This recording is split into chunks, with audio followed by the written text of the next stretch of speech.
working, and our streaming is not working, but it will soon be working.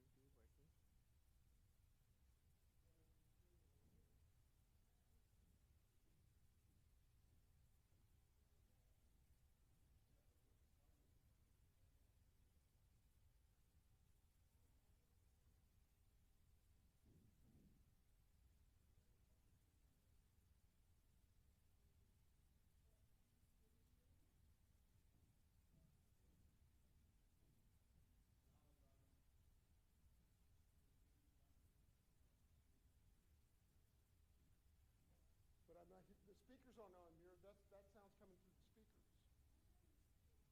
Testing 1, 2, 3, test 1, 2, 3. This is a test of this is a test of the microphone from the podium.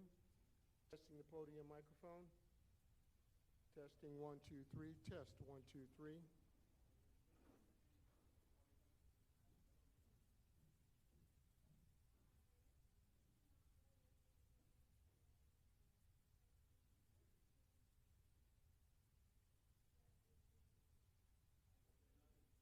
Testing 1, 2, 3. Can you hear me? Testing 1, 2, 3. This is a test of the podium microphone. San Bruno City Council meeting. Testing 1, 2, 3. Testing 1, 2, 3. Testing 1, 2, 3. Talking into the microphone. It is Tuesday, the 24th of March, and this is a City Council meeting.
hear us talking?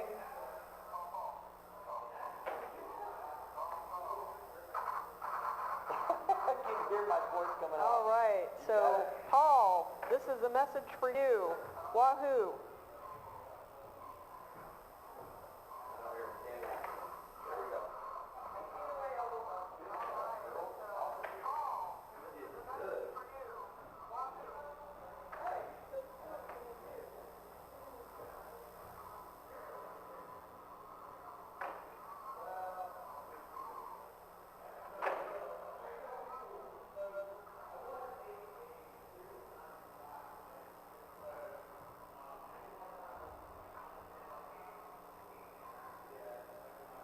Okay, so we're broadcasting our comments.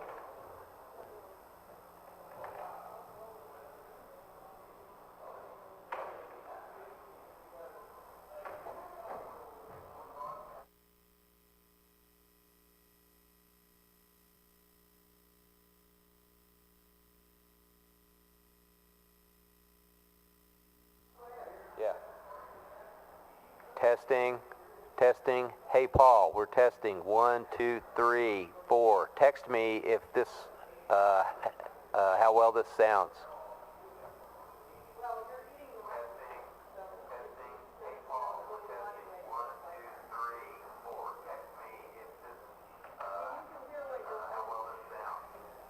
He says it sounds good. He says it sounds clear.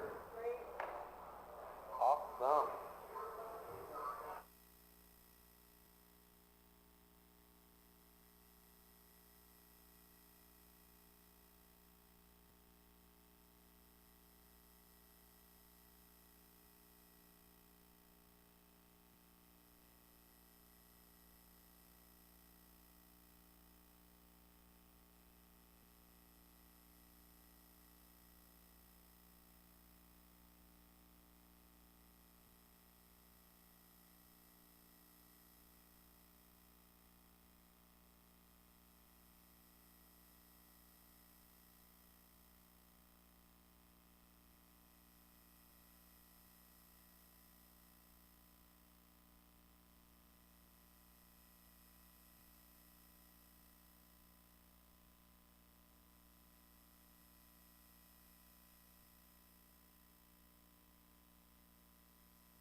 We're testing once again. 1, 2. This is mic number 11. Test 1, 2.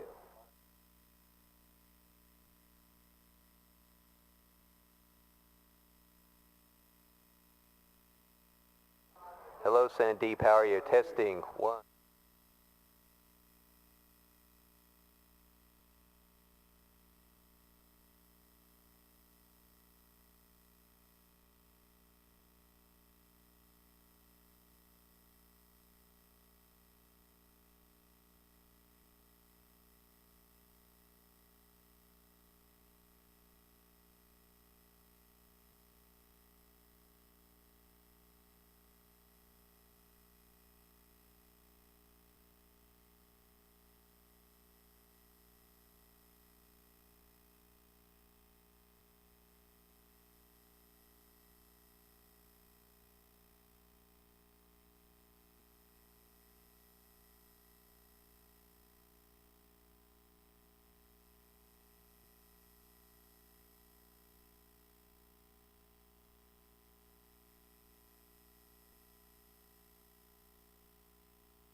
be back at the monitor and check this out.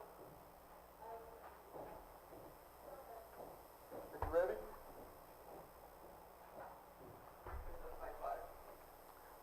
This is 1. Testing mic 1, testing 1, 2, 3, test.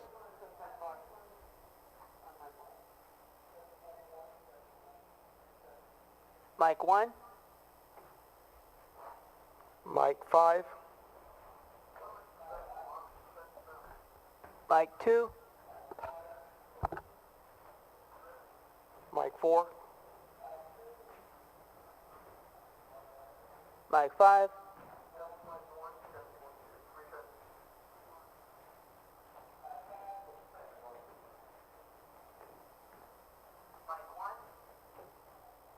Mic 6.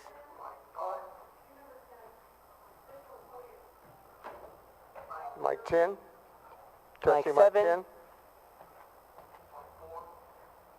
Mic 8.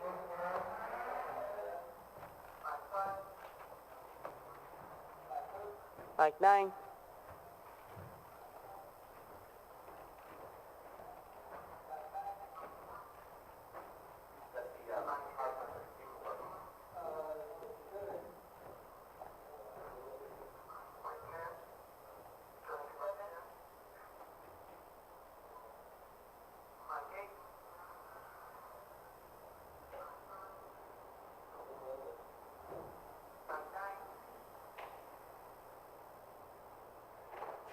Mic 11.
Audio once again. 1, 2, 1, 2.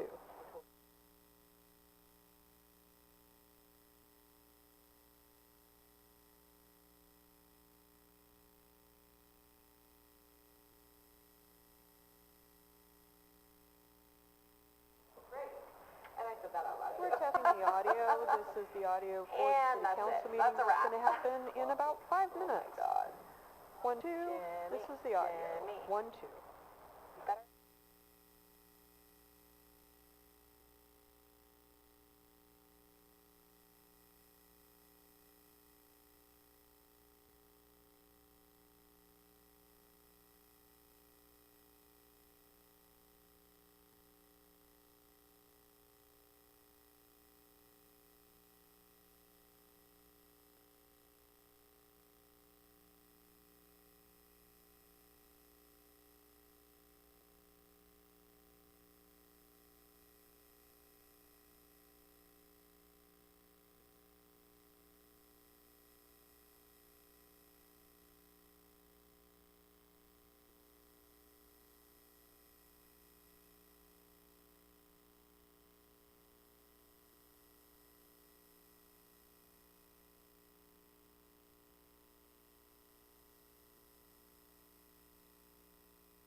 Good evening and welcome to the San Bernardino City Council meeting of March the 24th, 2020. I'd like to call this meeting to order.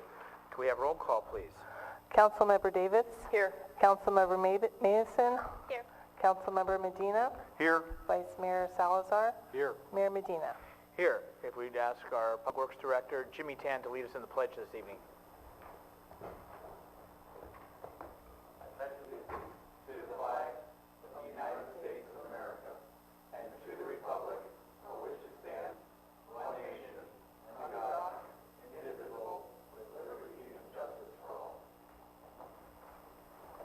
Thank you, Jimmy.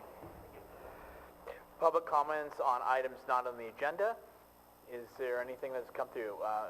Looking to staff, there has been nothing that has been submitted to the clerk's office or via the website, and there's no public here honoring and respecting the stay at home, so we appreciate that. Let's move on to announcements and presentations. First item, receive COVID-19 update. City Manager.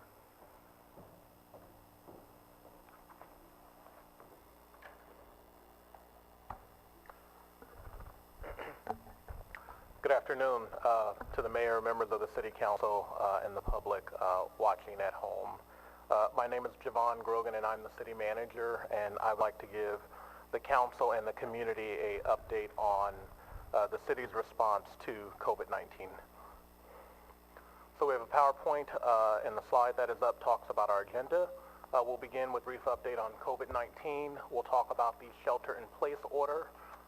And then we will talk about the actions that the city has taken, a number of the service reductions that we put in place. We'll talk about our community outreach and notification efforts, and then we'll talk a lot about volunteer efforts.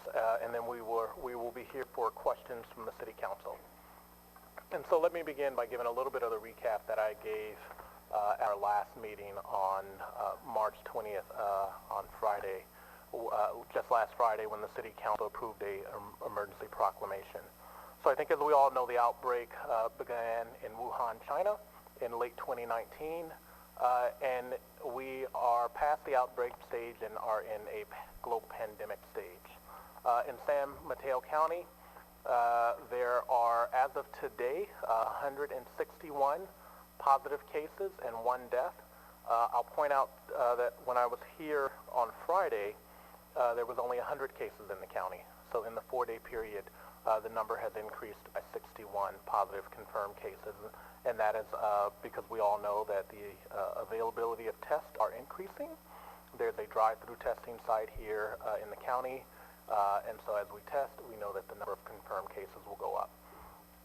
Next, I want to talk a little bit about San Mateo County and just say that personally, I think the county is doing an amazing job having set in on their weekly briefings and the coordination that they're providing to all the cities. I've worked in a number of counties, Alameda and Contra Costa County, and the level of collaboration and support that we received here from the county is really unparalleled in anything I've seen. So the county is doing a number of things. They are our coordination and our link to the California Public Health Department and the Center for Disease Control and Prevention. The City Council knows that there are daily briefings of all the elected officials that occur Monday through Friday, and our county actually helped petition the governor's office for a reprieve of the Brown Act so that all City Council members can participate in that call. And so you're all getting up-to-date information on this global pandemic and our local response directly from the county, which is really great information. They're also facilitating collaboration and coordination among all of the cities in the county and the special districts. There's daily calls on that. And we are, one of the things that happened initially is all the cities really wanted to be coordinated in their response in the county, knowing that we're so closely related. The county set up a drive-through COVID-19 testing facility, and that is at the San Mateo County Event Center in the city of San Mateo. To have access to that, as a reminder to the community, you still have to go through your primary care physician. You cannot just show up and be tested. But there is one group that can show up and be tested, and that was a new addition, and that is our law enforcement and our fire personnel. Because they have a very close interaction with members of the public that may very well have a COVID-19 issue, the county did allow for public safety personnel, if they have a potential exposure, to have rapid testing, because we want to really isolate them so they do not infect other members of the community. And so that is now active. The county has also set up a temporary housing, what they're calling a THOP, Temporary Housing Options Plan, at the San Mateo County Event Center. What that is that we know that there will be a number of people in our community that have a positive case of COVID-19 and need to quarantine in a location other than their home. You may have a senior individual in your household that you may be extremely concerned about passing the virus to them, and so the county knew that there would be a number of people in that situation and set up a essentially temporary remote quarantine site at the event center. The county also just today passed a countywide emergency moratorium on evictions for residential properties that is specific to economic issues related to COVID-19, and so the Board of Supervisors adopted that just earlier today at their board meeting. The county is also providing countywide enhanced homeless services with the goal of providing as much immediate housing as they can, and is in the process of leasing not only hotel rooms but other facilities to get our homeless population off the street in a place that will help prevent the community spread that is occurring, and that is another risk population. The next slide I want to provide to council and the community is the global COVID-19 confirmed cases. And so as I stand here today, there are a total of 417,000 confirmed cases in the world. And if anyone doubts that there is rapid increase in cases globally, not just locally, look at what the figure was just 4 days ago when I was here. It was 271,000, and now it's 417,000. And just a couple days before that is when we passed the 200,000 mark. The number of global deaths increased by more than 7,000, and a 20,000 person increase in the number of individuals that have recovered. The next slide that I want to share, I know the trend line is a little hard to see, but because we downloaded it from the Johns Hopkins website. But the basic data is there, and you can really see just the exponential increase in the number of confirmed cases globally from January 21st, where there was less than 500 cases known in the world, to over 417 today, March 24th. And so on February 1st, there were 20,000, 95,000 March 1, and now because of the community spread and the ramp up in testing, not just in the U.S., but across the world, over 400,000 confirmed cases of COVID-19, a true pandemic and the issue of our time. Next, this slide is familiar to a number of you because we displayed it on Friday, but all of the measures that are being put in place, our county measure, the state measure, and all of the recommendations from our Center for Disease Control and Prevention are all geared toward lowering the bell curve so that our healthcare system really has the capacity to deal with those that do get sick and need medical intervention from COVID-19. And so the statistic that I shared prior is still true. Approximately 80% of the confirmed cases we think will not need medical intervention. 20% will need medical intervention, and the mortality rate is approximately 3% and higher among more vulnerable populations. And so what we really want to do is sort of stop interacting for a little bit and lower that curve so we can reduce the spike in that bell curve and let our healthcare system have the ability to address that 20% that we know will more than likely need medical intervention. And so the county order, I will recap that really quickly, but as you guys all know, on March 16th, there was a 6-county order in the Bay Area that was issued limiting daily activities such as travel, gatherings, business functions to only those that are essential, and it allowed governments like us to define what our essential services are and scale back our organizations, and we did that, and we'll talk a little bit about that. And then shortly thereafter, 4 days later, as we all know, Governor Schwarzenegger applied that order statewide. Slightly different, but the net impact is the same, which is a shelter-in-place order statewide. The county order that is in effect and a little bit more stringent than the statewide order, and all of the lawyers sort of did a quick conference and conferred that when there is a local order that is more strict, the local order takes precedent, and so we are still under the San Mateo County order because it is slightly more strict. And so those businesses that can remain open are food providers, homeless shelters and wraparound services, pharmacies, child care facilities, gas stations, banks, laundry facilities, healthcare, law enforcement, and essential government functions can remain open. Essentially anything else, the recommendation is that you be at home.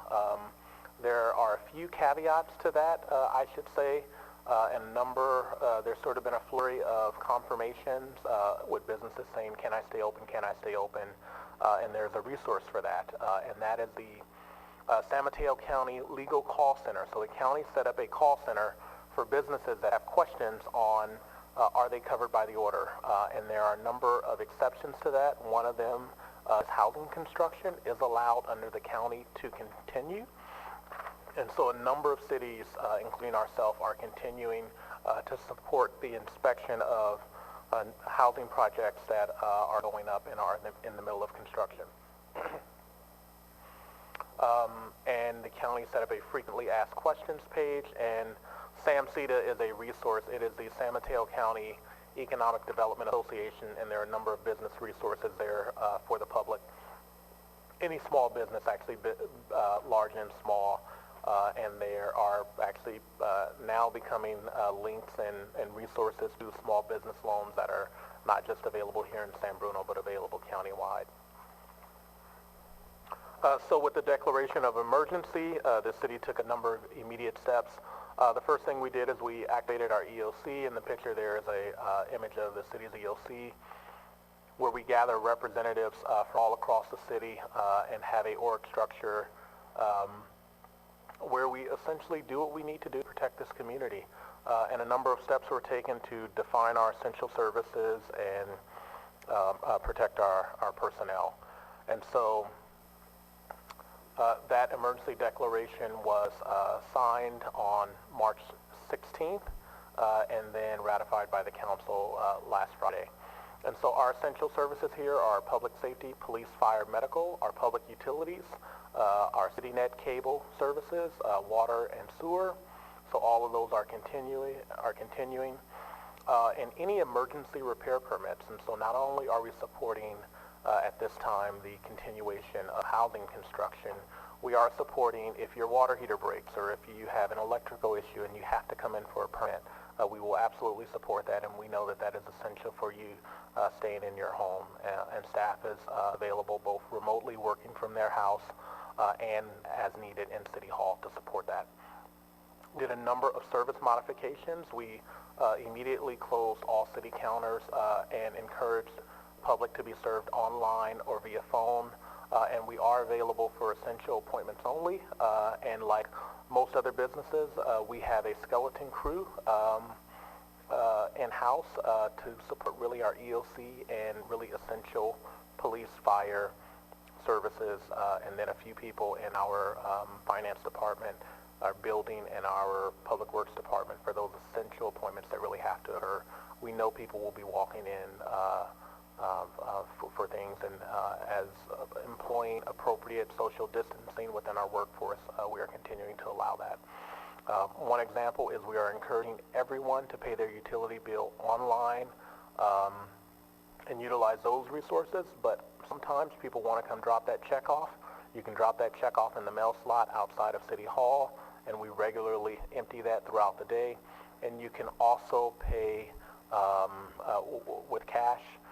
We are discouraging that, but we know a number of people in our community routinely pay their utility bill in cash, and we have a limited availability for that, and we'll support that. Public meetings, we canceled or postponed all public meetings initially, with the exception of city council meetings, because they are essential to governance ensuring that the business of the city is done. And so that is an example of that is tonight, where we have our audience set up with social distancing. As I turn around, there's not one member of the public here, but we know that people are watching on TV on Channel 1, and we were able to set up streaming video today, and so that is occurring as well. We are also in the process of researching virtual community engagement platforms. No one knows where we're headed just yet. We could really be in a new normal and be successful at lowering the bell curve, or we can enter a period where there are potentially more restrictions on mobility. But one of the things we know, likely no matter where we're headed, the need for virtual community engagement has increased, will increase, and we have a number of topics that will be before the City Council over the next few months, and we are looking into more virtual community engagement platforms for that to occur, so more on that later.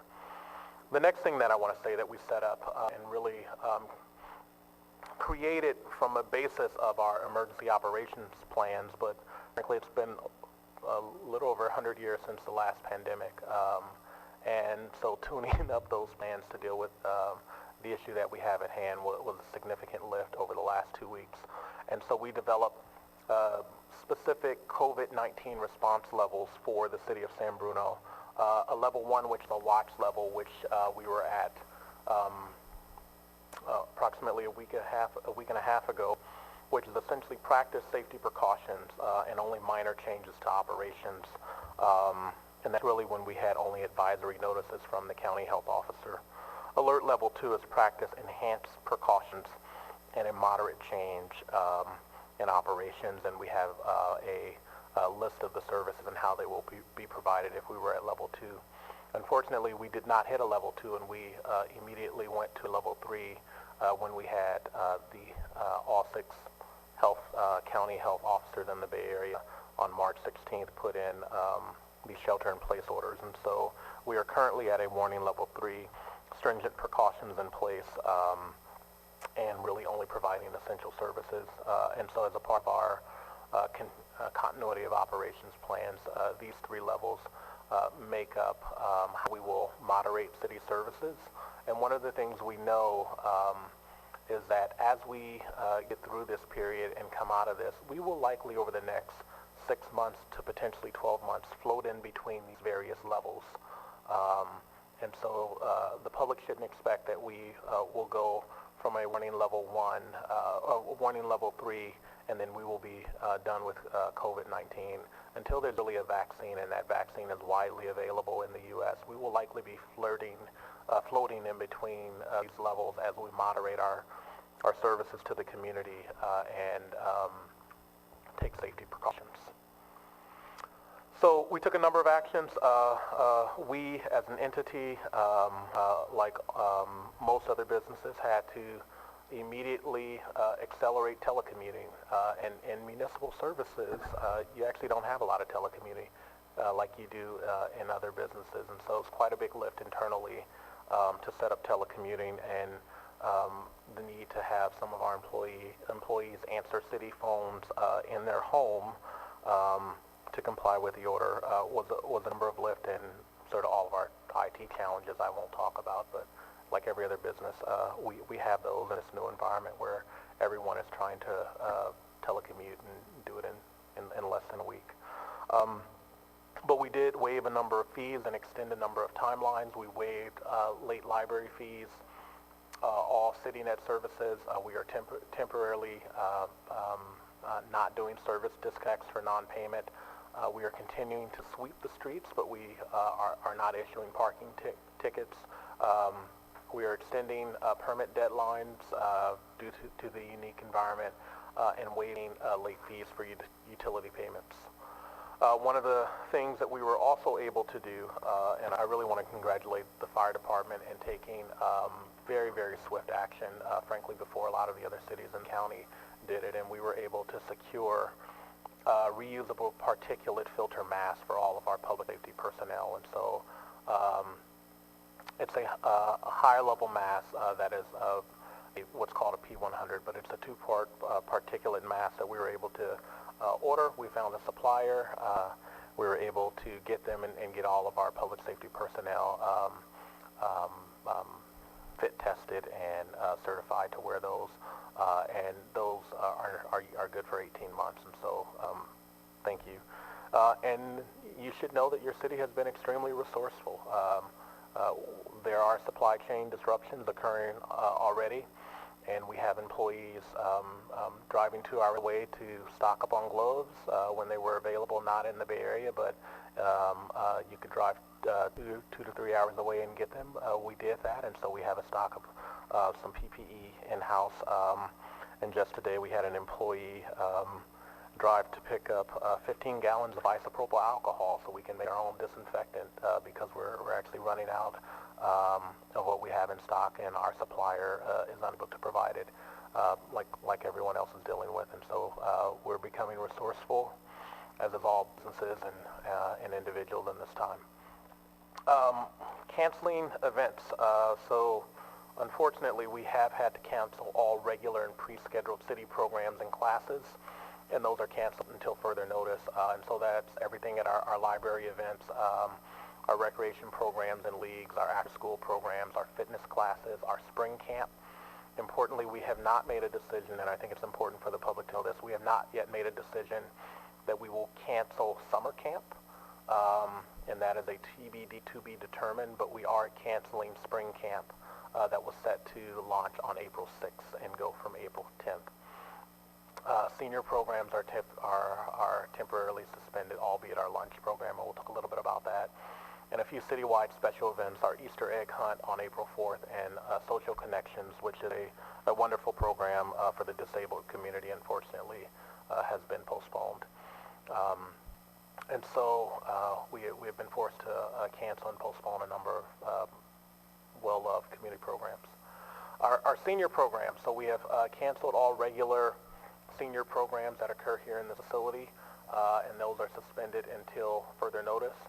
The council will remember that our senior lunch program is well utilized by our community, and on a regular day we serve anywhere from 100 to 150 people Monday through Friday. We have had to stop that program in its normal capacity, but we were able to, because of a lot of local connections, identify those in our local senior community that are most vulnerable, and really relied on that daily Monday through Friday lunch program as their primary meal. And so we do have staff delivering a limited number of meals, and so they're still cooked here, and they're delivered out to the senior community via that. And so there is a number that our seniors can call if they are really in need of a senior lunch, and that is area code 650-616-7150. All of our playgrounds and public restrooms are unfortunately closed now, and so we are putting that out on social media and in various platforms.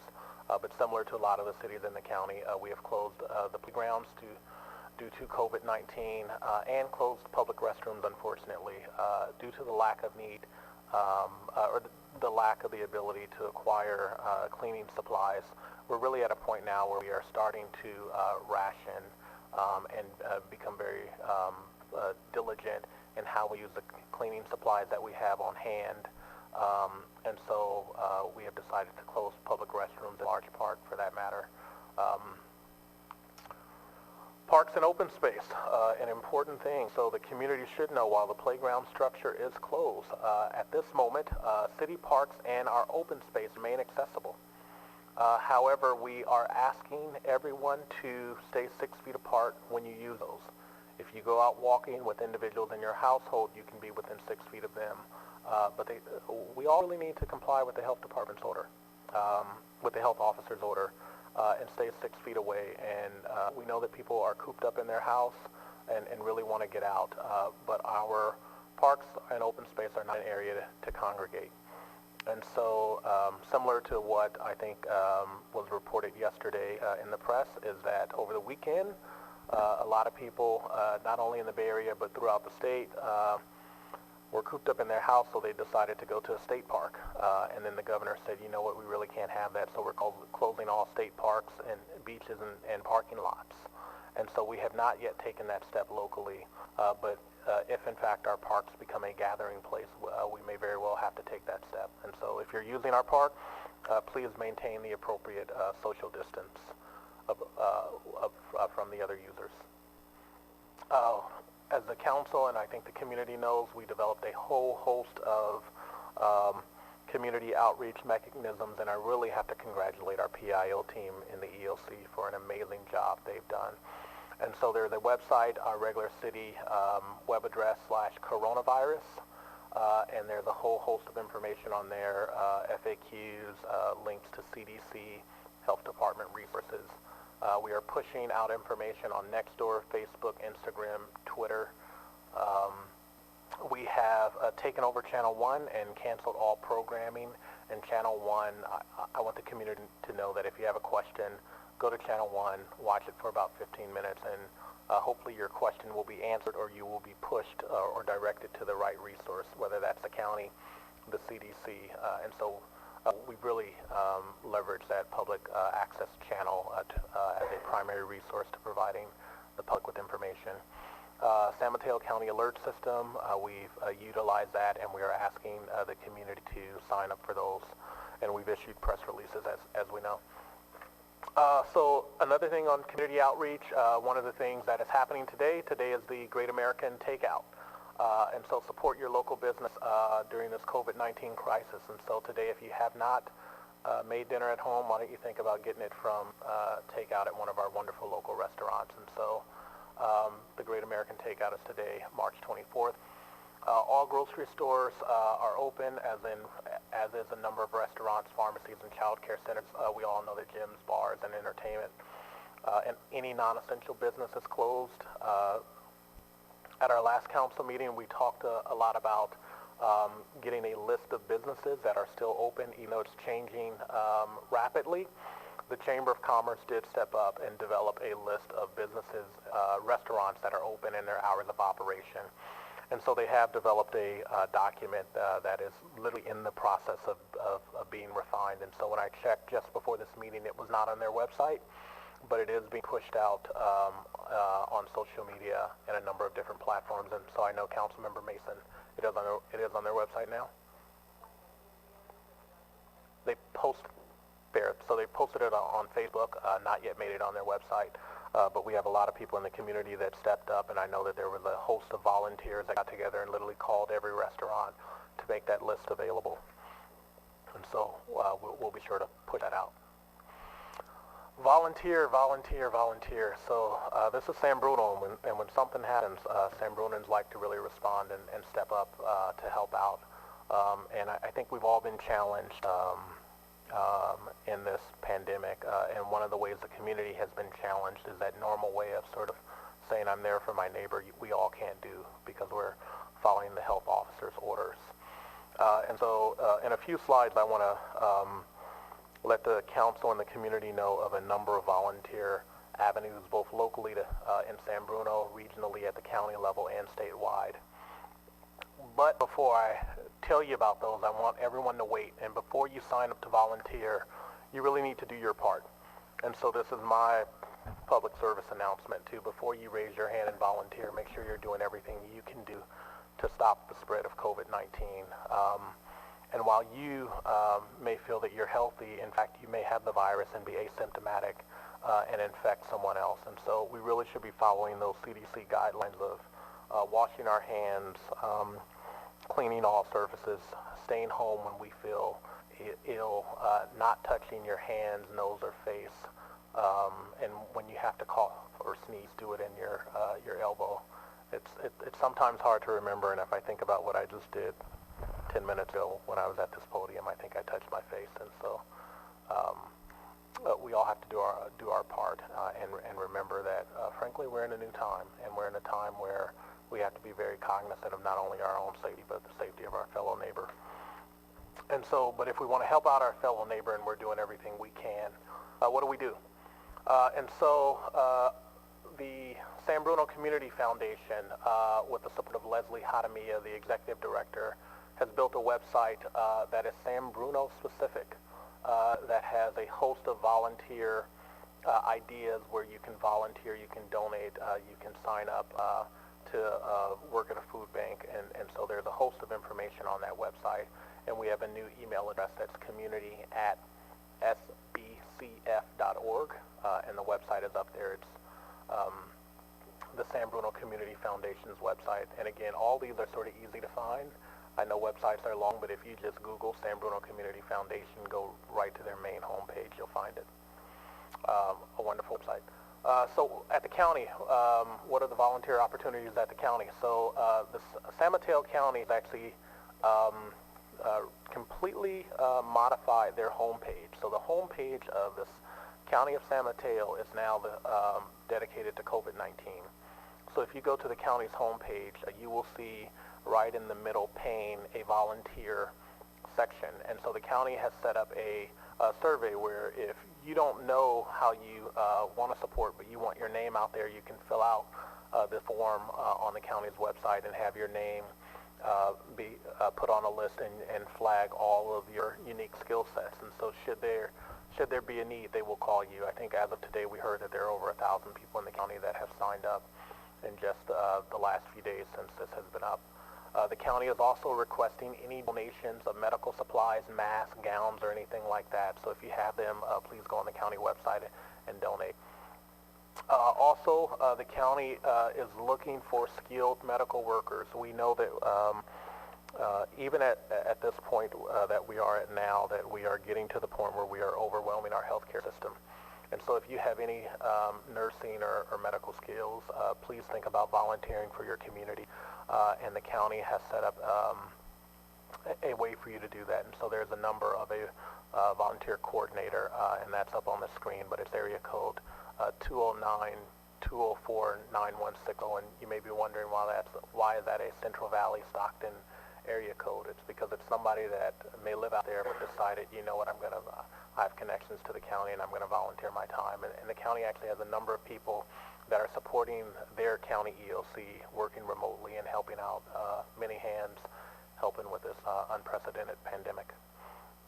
Also approved today, San Mateo County Strong, a new initiative approved by the county and seeded with $3 million that was approved just today by the County Board of Supervisors, and that's using Measure K funds. And the purpose is to address the swift and unexpected impacts of COVID-19 and the pandemic, and the impacts that has had at a really local level on some of the most vulnerable people in our society. And so individuals and families really helping cover basic needs. Small businesses, helping them avoid layoffs and to stay open and remain a feasible business. And we all know how sort of people were prepared and had reserves, but frankly no one was prepared for this level of impact that we're feeling now, and the potential for it to go on. And nonprofits. And so there's a new website, smcstrong.org. And the county is asking for, if you have the ability to donate, big or small, donate to this effort. And this will be led by the Silicon Valley Community Foundation. And again, the county funded it today with initial seed money. And so they're looking for donors, large and small, to help out with this effort. And then lastly, I want to talk about the state. There is a state website where you can be a disaster healthcare worker. And healthcarevolunteers.ca.gov.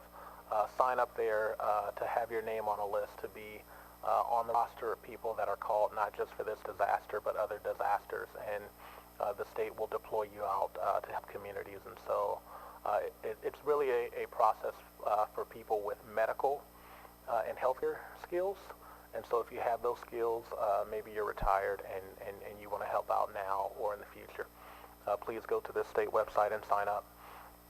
In addition, the state has also has a website that is serve.ca.gov. It's just at the bottom of this screen, and it's for and they're essentially calling all healthy Californians to do things like deliver meals, donate to a shelter or a food bank, volunteer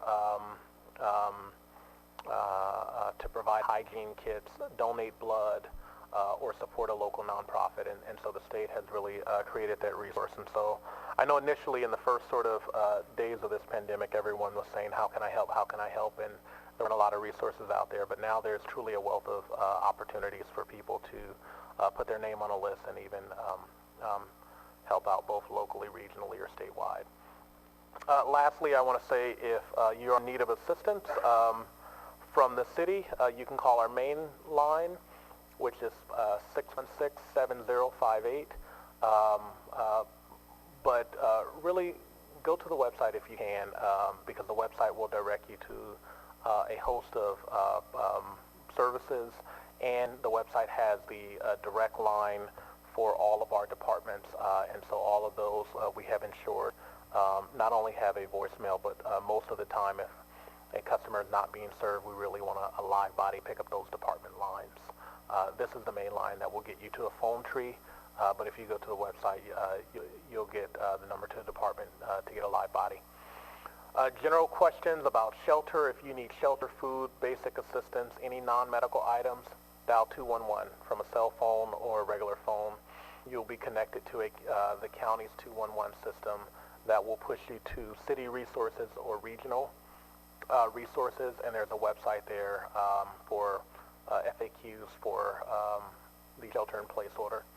And lastly, if you have a medical issue, the guidance is still the same. Contact your primary care physician. That is really how you will get prioritized for a COVID-19 test and get the immediate assistance that you directly need. So that concludes my presentation tonight. I want to thank the City Council for their time. I know it was a long presentation, but we really wanted to give some thorough information to both yourselves and the community. Thank you. Thank you, Javon. Any questions or comments from my colleagues? To the chair? Marty? Yes, I haven't been able to, I've been pretty good at sheltering in place. Just wanted to let everybody know that. So I don't know if the gun store is still open on El Camino. Was that been closed? Gun stores. So Peninsula Guns on El Camino, when I looked yesterday, they were closed. I do not know if Big 5 is closed at this point. I think we're getting that question a lot. The county is getting that question a lot. Are gun stores covered under the health officer's order, and are they essential service?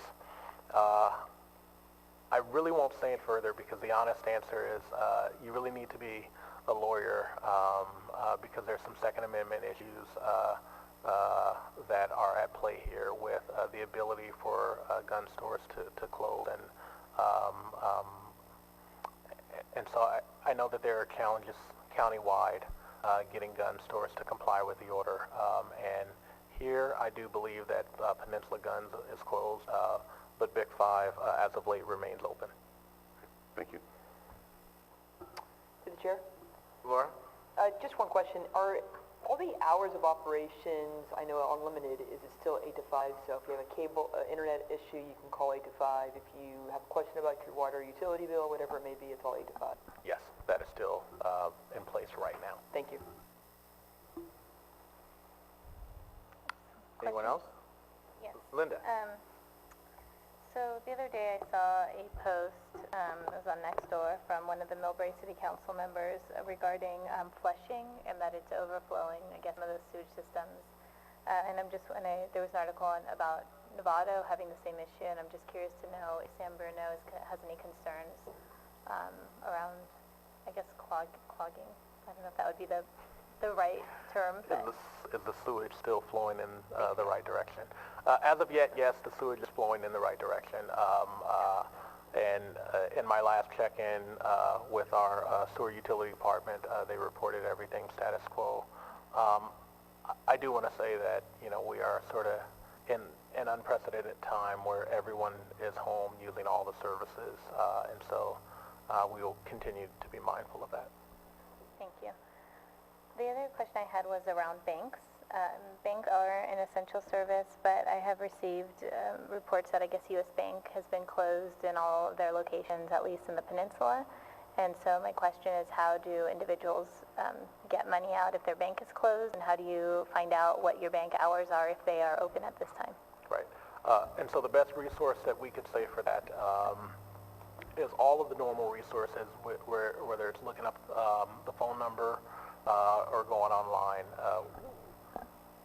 I do think that we will continue to have businesses that are deemed essential by the county order that will individually decide to close, right? Sort of nationally, we have Starbucks making that decision. Even though as a cafe they could stay open, they have decided to close all of their locations that are not drive-through locations. And so I think if this is prolonged, we will see more and more businesses making that individual decision.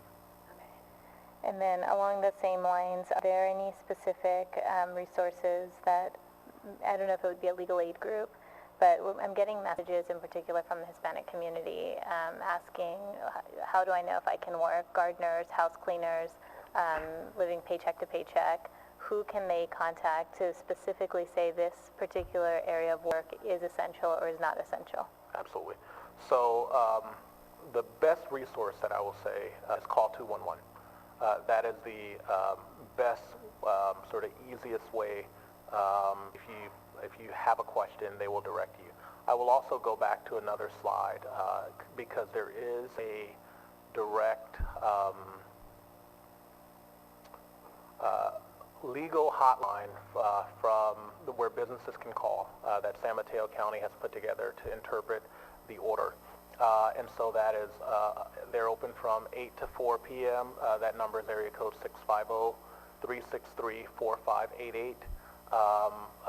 And you can call if you're a business and you have a question on, whether I should stay open.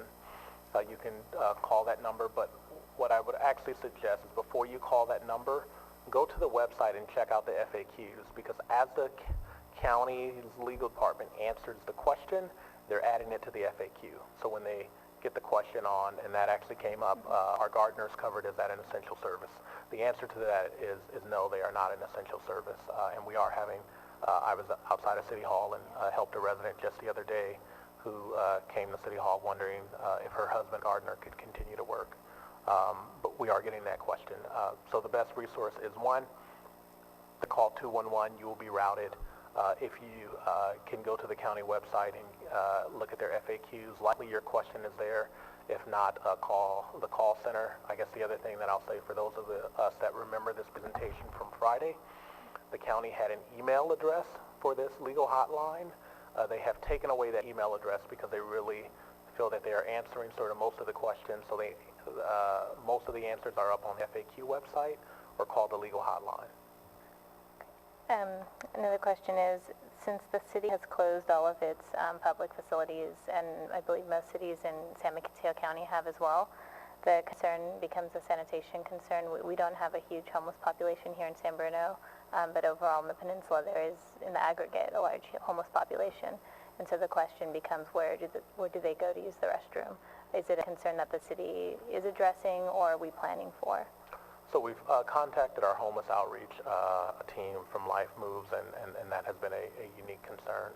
What I would say globally, countywide, is the county is particularly focused on every city that has a significant homeless population and doing specific measures for that community, right? Whether it's putting in a porta potty because they know that a lot of the facilities are closed, or doing the outreach and sort of saying, we have hotel rooms. It's not just a shelter bed. We have hotel rooms available, and the county has put real money behind that and buying out hotel rooms to get people off the street at this time. In San Bruno, yes, we have a homeless population. No, it's not as prevalent as some of the other areas in the county, but we are very cognizant of that and working with our outreach coordinator, Life Moves. One of the sort of truths here is that a number of the individuals are more regular homeless population. They are known by our outreach workers, and so that personal outreach has happened and will continue to happen. And then I just wanted to ask about the collaboration with the school district. I know this came up on Friday too, but since this is probably a more broadly watched meeting, I wanted to ask what's going on with the communication with the school district around the schools being closed, and any private schools as well. Fair. So we continue to work very closely with the San Mateo Union High School District and the San Bruno Park School District, and are working on a collaborative communication. Really what we're waiting for there is for the district, specifically the San Mateo Park School District, to finalize their distance learning plan, and then we want to jointly push that out, and the cable department is in contact with them for potentially a way where we can provide youth that do not have internet service at home but reside in San Bruno to potentially acquire internet through San Bruno CityNet services. The district is also working with a philanthropic organization on purchasing hotspots, wireless hotspots for individuals that may go to the district but do not reside full-time in San Bruno. And so they are looking at that, and we are definitely in close communication with them. We have a school liaison as a part of our emergency operations center that touch bases with him every day, as well as our PIO team is reaching out to them and offering support. Okay. Just a couple more questions, and just in line with that, I think one really valuable resource in San Bruno is the San Bruno Education Foundation, and it was not mentioned, so I just want to let the public know that right now there is an active fundraiser on the San Bruno Education website, which is www.sbefkids.org, and specifically the fundraiser is for kids to access computers and internet, our most disadvantaged kids right here in San Bruno. And their mailing address is P.O. Box 175, San Bruno, California 94066, if anybody wants to write a check. But again, as of today, the fundraiser's only been open actually it's been open already 5 days, and they've only raised $395, comparatively speaking to cities like Redwood City, who within 2 days had $10,000, $12,000. So I really want to encourage San Bruno residents to give to our own most disadvantaged children through donating to the San Bruno Education Foundation. The last question I have is in regards to the up to $3 million that the council approved on Friday. When will the city council receive an update on what money has been spent, and how often will we be receiving those updates, and what is that money being spent on? Fair. And so we're preparing that information for our conversation at the next council meeting, April 14th. Okay, thank you.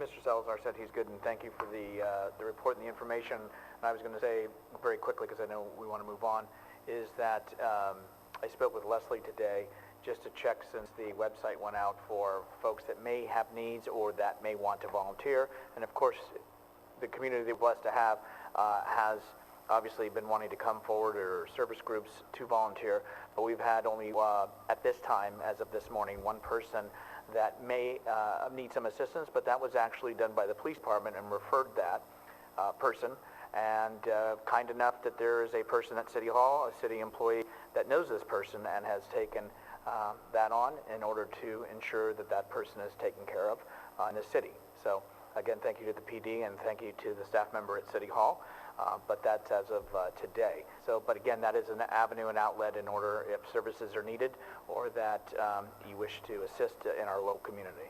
So thank you to the city manager. Thank you for your report. Let's move on to item B. The 2020 census is here. Be informed, be involved, be counted.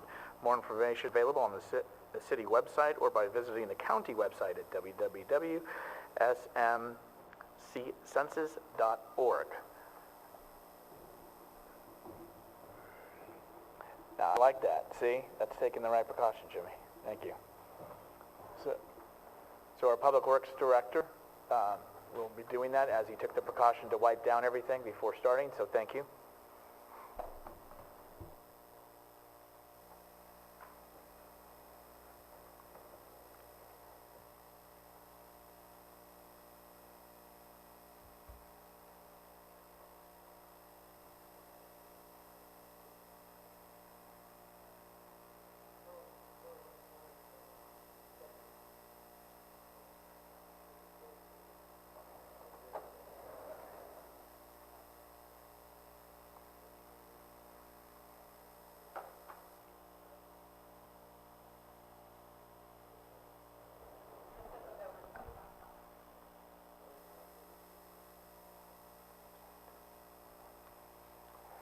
Good evening, Honorable Mayor, members of the City Council. Jimmy Tan, Public Works Director. I'm here to provide a brief update on the Crestmore Canyon project. So with all that's going on, I do have a little bit of a good news to share. Since our last council meeting on March 10th, we've made great progress on this project. The one remaining tieback passed the performance test on March the 16th. Then starting on March 18th, the contractor began the shotcrete application on the wall. Several of those potholes along within San Bruno Avenue that were excavated to determine the depths of the existing 2/3 kV and high-pressure gas pipeline utilities were restored. And lastly, the contractor began cleaning up the construction site. I have some pictures to share from the work activities. This is the picture of the wall that shows all of the rebars installed. Here's another picture of the wall and the hillside that's been excavated. A picture of the tieback location. Again, more walls and rebars. And those little white pipes that are coming down from the wall, those are the drain pipes.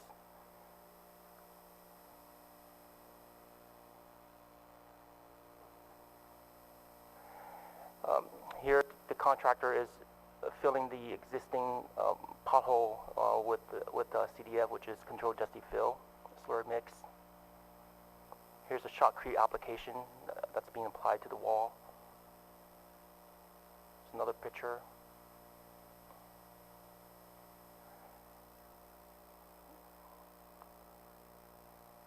And it's close to the final completion of the wall here.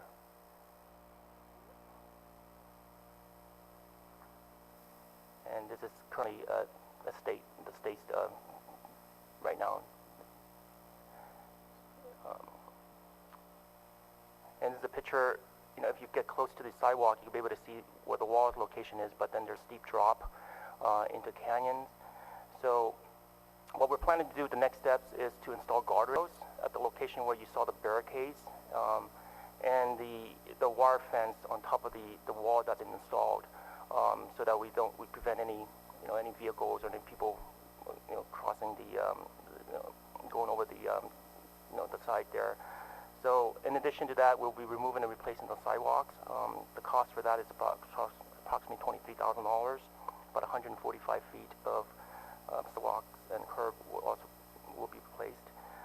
Both the eastbound and westbound lanes of San Bruno Avenue is from Crestmore Avenue to Caltrans right-of-way near Skyline Boulevard is also being proposed to be repaved. We haven't gotten a cost for that yet. We've contacted several paving contractors to try to get the cost for that. So this concludes my presentation. I think the biggest portion of the work is complete already. So the next thing is just to do these 3 additional steps, and we'll be finished with our project. So this concludes my presentation. Thank you. And again, this was in regards to the status of the local emergency related to the repairs at Crestmore Canyon and continuing the declaration of local emergency. Since we're getting near complete, do you have an estimate time as when you think this may be complete, and then therefore the declaration is closed out? Correct. So we're thinking that the guardrails and the sidewalks can be done probably by the middle of April is what we're looking at. Resurfacing, it's unknown whether the paving contractors are available at this moment. That's something that we're currently checking with them in regards to the schedule as we're getting the cost for them. So we're thinking that if everything goes well, probably by mid-May is what we're looking at to have everything, the roadway repaved. Right, thank you. Other questions or comments from council? Marty. Yes, it's great to see all the progress. Thank you. As for the resurfacing, is that going to be paid through Measure A funds for part of the paving part, or is that considered part of the emergency funds? Yes, currently that's something that to be evaluated. Paving can come from the Measure A or funds. Since we're still under the emergency declaration, that's something that we have to discuss whether the funds should come out of the emergency fund or not. So I think we'll discuss internally. And we'll hear. That. Excuse me, I'm sorry. And we'll hear back before that decision is made. It seems like the emergency part, after you put the guardrails back up, I would agree that the emergency is over. paving in San Bruno is needed everywhere. In a lot of places, and we rephrase that. So I look forward to hearing that decision and getting this emergency past us. Thank you very much. Thanks. Through the chair. The city manager wanted to respond, and then Mr. Michael.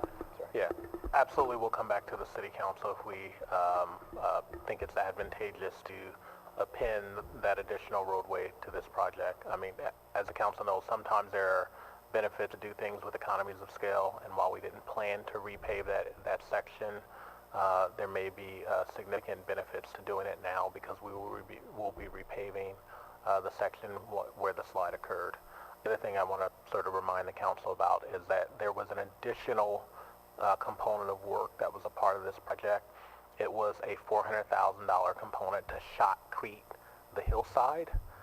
The going thinking is that the repair went very well, and the engineers believe that that is something that we may be able to not do at this time, but a final decision on that has not been made, and so we will, when we come back for later reports, we'll give you a final determination on if we think that it's beneficial to do that extra $400,000 project to create, it's called shotcrete, but essentially a concrete area around that entire mouth of where the slide occurred as an added measure of protection. But that was in the total budget that was provided to you the first time. Michael. Thank you. My question was just about overall, now that most of the significant portion of the construction work is done, how we were tracking to budget, and there's going to be a lot of demand on those emergency funds coming up, and so I was just wondering how we were tracking to that budget plan. Yeah, so we have 3 large contracts that we've issued. One was to Hillside Drilling for $580,000. That's to all the tiebacks and the wall construction work. We also issued about another contract to Cotton Showers Associates for $67,500, which was the geotech firm that has been assisting with inspection as well as the engineering for it. And then we also had a contract for C2R Engineering, which is the contractor that installed the HDP pipeline for the storm drain that went down the canyon. So again, that was about close to $104,000 for that. So the total of all that is close to, I would say, about $800,000. We have some change orders that we're looking into right now, hoping to negotiate that with the contractor. We're thinking about approximately about $40,000 change order, which is less than 10% of the construction contract. So he hasn't given all of the cost information yet. That's something that I'm looking forward to, discussing with him once I receive the information. And then, of course, with the added cost of that, depending on how much the paving cost comes in, whether or not it's included as part of Measure A or the emergency fund, we could be looking at maybe it goes to about $1 million once this whole project is complete. Okay. And what was the original estimate that we started with? I think in 1.3 years, I think it's what I'm calling. I don't have the exact number on top of my head, but that's what I'm remembering right now. Okay. Yeah. All right, thank you. Thanks. Any other questions or comments from council? Through the chair. Laura? Jimmy, also in one of the very last, well, first of all, thank you for the fabulous photos, because it really, those pictures are worth 1,000 words, and I really appreciate seeing the progress of this project all along. In fact, all your presentations have been fabulous. Just to again reassure residents who live in the area, there's one section of the hill that's slid, but somebody lives sort of across the canyon in another area. And I remember you saying this, but there's plenty of sort of space between their property and where these hillsides, in one of the images, the previous one, you kind of see a hillside that's already sort of dropped on the other side of that canyon. But I know that space is very vast, and so there are no homes and no neighborhoods in any type of danger from hill sliding, so. That's correct. There are no houses that are being impacted by this, and there's eastbound and westbound lanes of San Bruno Avenue. There's 2 lanes in each direction plus the median, and the house across the street is very far away from the hillside area. So, and now that it has been mitigated, we don't foresee any issues with the roadway being impacted in the future. Thank Thank you. Any other questions or comments from council? If not, Jimmy, thank you for your report.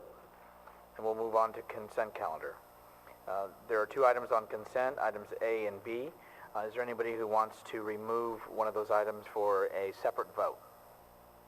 Is there anybody who wishes to have a question or comment on either of those items before we take action? Any action from council? Motion to approve? Motion made and second to approve the consent. All those in favor say aye. Aye. Any opposed? 5-0 voice. We'll move on to item 6, public hearing. Public hearing. Hold a public hearing to receive the 2019 Housing Element Annual Progress Report and authorize transmittal to the California Department of Housing and Community Development and Governor's Office of Planning and Research. Pamela, please. Good evening, Honorable Mayor and members of the City Council. My name is Pamela Wu, and I'm the city's Planning and Housing Manager. I have the pleasure to provide you with the report for the 2019 Housing Element Annual Progress Report. The objective for tonight is to hold a public hearing to receive the 2019 Housing Element Annual Progress Report and authorize the transmittal to the California Department of Housing and Community Development and Governor's Office of Planning and Research. The agenda for tonight, I will first start with the objective for tonight's action. Then I'll present the annual housing progress report and follow with an update on various housing programs. And finally, I'll conclude with staff's recommendation for tonight's action. To provide you with a little bit of background, each local jurisdiction in the state of California, including San Bruno, is required by state law to prepare an annual progress report on the status and progress of implementing the housing element of the general plan. The report is due annually by April 1st for the calendar year, immediately preceding the reporting deadline. The city is required to hold a public hearing before the City Council and accept public comments. The April 1st due date is in a statute and remains effective at this time, even with the COVID-19 emergency. Since 2018, the report forms has been updated to incorporate new reporting requirements based on new state laws. These new reporting requirements include more detailed data about housing development application in the city and are presented in attachment 1 to your staff report. The report also focuses on the city's progress towards implementing its housing element programs and meets its share of the regional housing needs allocation, aka the RENA number, and other housing goals. The annual progress report is comprised of multiple tables. Table A and A2 provide information on new residential development in various stages of the development process and affordability level during 2019. Table B provides information about the permitted housing units by affordability levels to document the city's progress in meeting the RENA allocation. While San Bruno has no data to report for Tables C, E, F, and G, Table D provides a detailed narrative, status, and progress of the housing element program and policy implementations. Table G is a newly added requirement pursuant to the 2019 State Housing Law Update.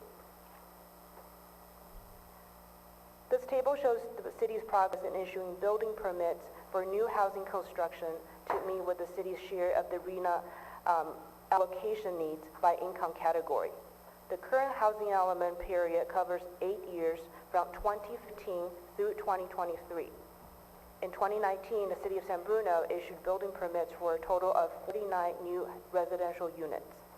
These consisted of 17 accessory dwelling units, the ADUs, 2 single-family residential dwelling units, and 30 multifamily residential dwelling units, and they're both part of the Skyline College project. In 2019, the city only received a total of 12 new units for a housing development application, and they were all for ADUs. After the first 5 years of the 8-year planning cycle, the city has issued permits for a total of 168 new housing units. This leaves a remaining need for 987 housing units to be permitted over the next 4 years. While the previous table shows units for which a building permit for construction has been issued, however, the city has the opportunity this year to make significant progress towards meeting the city's housing needs allocation by the end of the housing element cycle. Based on development application the city has approved, that is currently processing, and the untapped development capacity in the transit corridor plan area. This slide shows a total of 6 development projects that are still in various stages of review, which include a total of 587 units. The annual progress report provides a list of housing element goals and programs as progress was achieved on the program in 2019. This slide highlights some of the most important achievement in 2019 towards implementation. This includes the adoption of city's development impact fee, parking requirement amendment as part of the zoning code update. This also includes ongoing implementation of the transit corridor plan that included City Council's approval for the 500 Sylvan residential project and the adoption for the downtown parking management plan and the San Mateo Avenue streetscape plan. There are other additional key achievements in 2019 toward implementation of the housing element goals and policy that include continuing coordination with the local school district on formal school site reuses. This includes the processing entitlement application to allow Stratford School to utilize the El Cristo school site, and also to partner up with the Parks School District to prepare a land use information for the MVAL school RFP. As previously mentioned, Council adopted a parking requirement amendment to allow various parking strategies and an updated parking requirement for multifamily residential uses. In regard to the city's Affordable Housing Impact Fee Fund and new strategies to implement the program, the City Council also adjusted the impact fee in November 2019 and also authorized funding to retain a professional consultant to develop an Affordable Housing Fund implementation plan, which include policy options and funding opportunities for the programming of the current $3.8 million in housing impact fee. In the future, the city is anticipated to receive additional funds.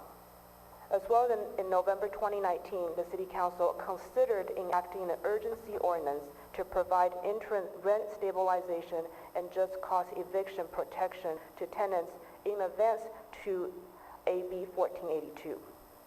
Lastly, the city continues to support Life Moves and participates in its countywide quarterly homelessness advisory committee meetings.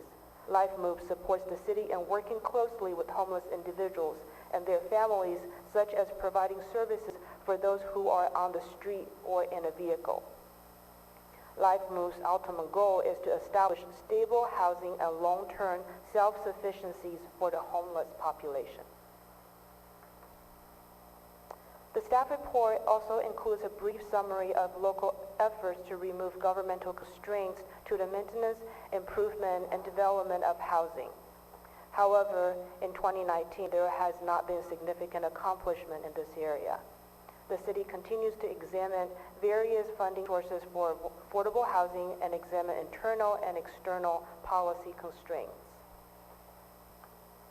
In terms of state housing law update, on October 9, 2019, Governor Gavin Newsom signed into law a housing package that included approximately 20 new housing laws.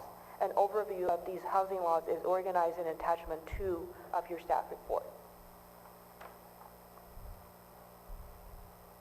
In conclusion, staff recommends City Council to receive the housing element annual progress report for 2019 and also authorize the transmittal to the California Department of Housing and Community Development and the Governor's Office of Planning and Research.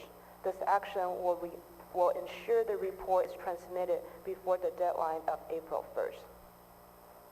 Thank you. I'll be more than happy to answer any questions. Thank you, Pamela, for your report. So first, keep in mind this is a public hearing, and obviously we don't have members of the public here honoring the stay in place and at home. I have checked with Joanne. There have been no emails thus far communicated. So are there questions or comments from our council? Wait, a question. So Linda. there was mention of the 2019 state housing law update. Have our zoning codes and all of our rules, have they been reconciled with each other and all the new laws to ensure that they're consistent? We're in the progress of doing that. And what is the time frame for that? There are multiple steps and also involvement. We're hoping, and I'm looking at city attorney and city manager, possibly towards the end of this year. Oh, great, thank you. And then my other question is regarding the 1,155 unit requirement. We have 987 apparently remaining. So can you just talk a little bit about, or maybe this is a city manager question, I'm not sure, but what has happened to other cities who have not met their requirements?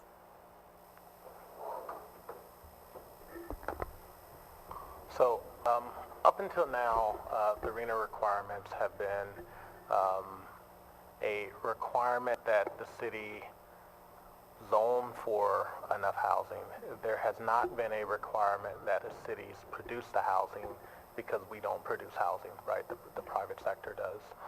Increasingly, I think what you see with State Senator Scott Wiener, the governor, and other legislators, due to the extreme housing crisis that we're in, there are more and more draft pieces of legislation, certainly over the last few years. SB 50 is a prime example of their sister bills and a number of things that didn't pass, but there are the continual potential legislative actions that will penalize cities if you do not approve housing projects when they come to you. And so we know that our RENA numbers will increase. I would say just globally, though, we know that we are in an extremely tough housing market, and we are in a housing crisis at all levels of affordability. And so the spirit of RENA is that we actually allow housing to be built.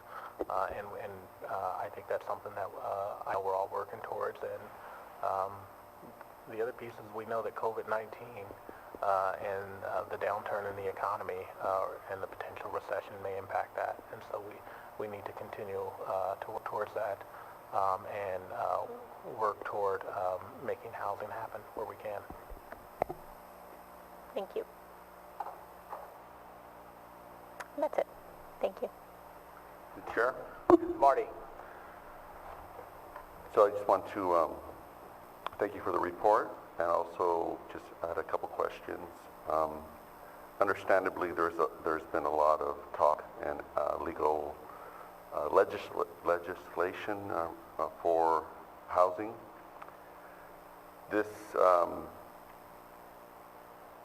there's a 5 years. I'm sorry. 8 years, 2015 to 2023. That is correct. So we have 3 more years to make these numbers. That's 20, 21, 22, 23. We have 4 years, including this year. Including this year, right? So we have 4 more years to reach these numbers. I feel fairly confident that we're going to be able to meet the above moderate numbers. Even the low ones, because we only need 27 more units there. My concern is the very low, where we have to make up 358 units. That's correct. Well, okay, that's a lot bigger than mine. All right.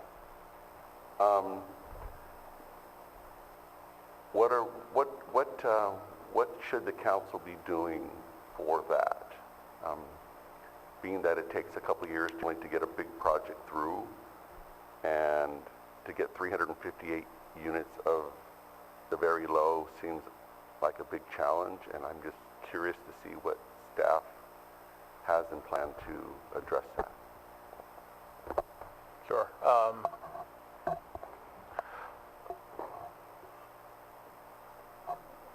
Marty, I think the first thing I want to say is the numbers that you reported, we should look at the very last column. And so the ground we would need to make up over the next 4 years is 967 units. And so it's not 27 low, it's 94 low units that are remaining, 168 moderate, and 377 above moderate. I stand corrected, you're absolutely right. And then the very low is really close to the amount of the moderate units that we need to make up. and that's 358. I would say, to address your question, the best thing that we can do is to incentivize economic development, and when projects come before us, figure out a way to partner with the private community, be they residential projects or commercial. For residential projects, we know that the city of San Bruno has a 15% affordability requirement. And so if someone is proposing to build 100 units, they have to provide 15% of those affordable units. And so that's 15 units, and they can be at various levels of affordability. They could also pay into an in lieu fee, but we have, as of late, really wanted to focus on having the units provided on site and negotiate for additional units where we can. And so I think one of the things the City Council can do is when you get a market rate housing project before you that meets the affordability threshold of 15%, know that by approving that market rate project, you're also approving affordable housing projects. I think the other thing that the City Council can do is when you have private commercial development, like the Bay Hill specific plan that will be coming before the council shortly, as a part of that, there is a affordable housing linkage fee that is a part of that build out. And I think that when we were here a few months ago, the number is just over $20 million that would be provided to the city for our Affordable Housing Trust Fund as for the total build out of what is proposed by YouTube. With that $20 million, you can actually help to subsidize the very low units. And one of the hardest, out of all those categories, the very low are the hardest to provide, and they require the most subsidy. And so oftentimes there's municipal dollars that needs to go into those. And right now we have a Affordable Housing Trust Fund that has $3 million in it. And so leveraging that by approving private development would provide the council with the resources to invest into those very low units. I think the other thing we can do is to look at city-owned property. Unfortunately, we don't have a lot of property to offer, but if we can identify city-owned parcels, we can provide those to nonprofit developers. Unfortunately, again, with the cost of construction, sometimes there needs to be money that comes along locally to make those happen too. So we really need money in our Affordable Housing Trust Fund, not just land. Thank you. Any other questions or comments of council? I'm going to, through the chair. Laura, please. I just want to kind of piggyback on Councilmember Mason's comments earlier about, what's the ramifications when we don't meet these. And I think as times are changing and we don't really know what's going to happen in the next few years, as construction that we anticipated to happen is not going to happen. And so I think a lot of these numbers, even for the future, I'm worried about. They may look good today, but they may not happen. So I just think it's that much more important that, when projects come our way, that sort of check all the boxes. And even if it's not an ideal situation that we would all want, we need to think about housing and requirements because these are important. This is important to really support our community. Michael. Thank you. So, as we start looking at the economic landscape going forward and just our ability to generate that many units in the time frame, what other recourse would the city have if we're getting to the point where it's obviously we're not going to make it, and probably a lot of cities are in the same position where they're not going to make those numbers. So is there any effort to work with the state to either change those expectations or rethink what they're putting out there and try to come up with a more reasonable or appropriate solution? I wish we would have a chance to talk to the state to reconsider the numbers. As you mentioned, a lot of cities are in the same boat. A lot of cities have worked really hard to try to get those expectations up, and a lot of cities are suffering from the number of units. We are working on a number of projects that will be coming before the council for consideration. As city manager has alluded, I would just urge the city council to consider those projects as we bring them forward. Okay, thank you. Okay, thank you, Pamela. I'm being informed that we do have somebody who has emailed in. This is a public hearing, and that's the reason I didn't ask for it to be closed, that we gave enough opportunity and time. So at this time, we're going to ask Pamela if you would step back a little bit for that safe space. And Joanne, if you would mind coming up to the podium and reading the comment or question from the member of the public.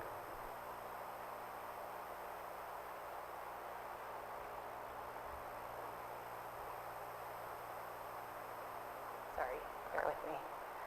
Dear Honorable San Bruno City Council, my name is Alex Melendrez, and I make this comment only on my own behalf. I would like to highlight the necessity for more housing and affordable housing in San Bruno.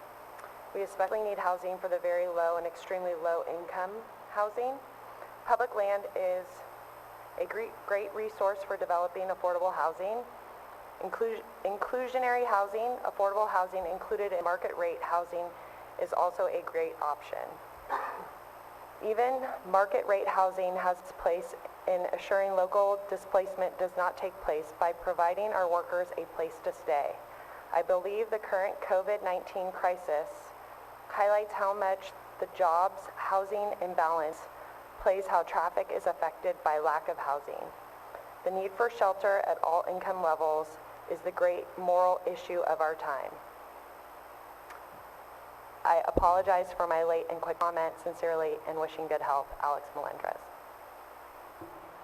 Thank you, John, very much. Okay, so with there being no other public comments or hearing at this time, I'd like to make a motion or have a motion that to close the public hearing. I move that we close the public hearing. Second. Motion made and second to close the public hearing. All those in favor say aye. Aye. Any opposed? All right, so now we're going to bring it back to the City Council. Were there additional questions or comments, Pamela or other staff? If not, this would need a motion and a second in order if we want to authorize. To the chair, just one final comment. Sure. So I think development, I mean, it's unfortunate tonight we're in the situation we are where we have really no public comment except for one resident. But I think housing is such an important aspect of the city, and I know we've talked about this, but I just want to really state this publicly, that we need to, at some point, look at having an open town hall, some sort of discussion to really educate the public. Because housing isn't about a decision we make today for tomorrow. It's about a decision we make today for years in advance. I mean, if you think about Measure N and how long it took to start that process, it was well over 10 years to actually pass that.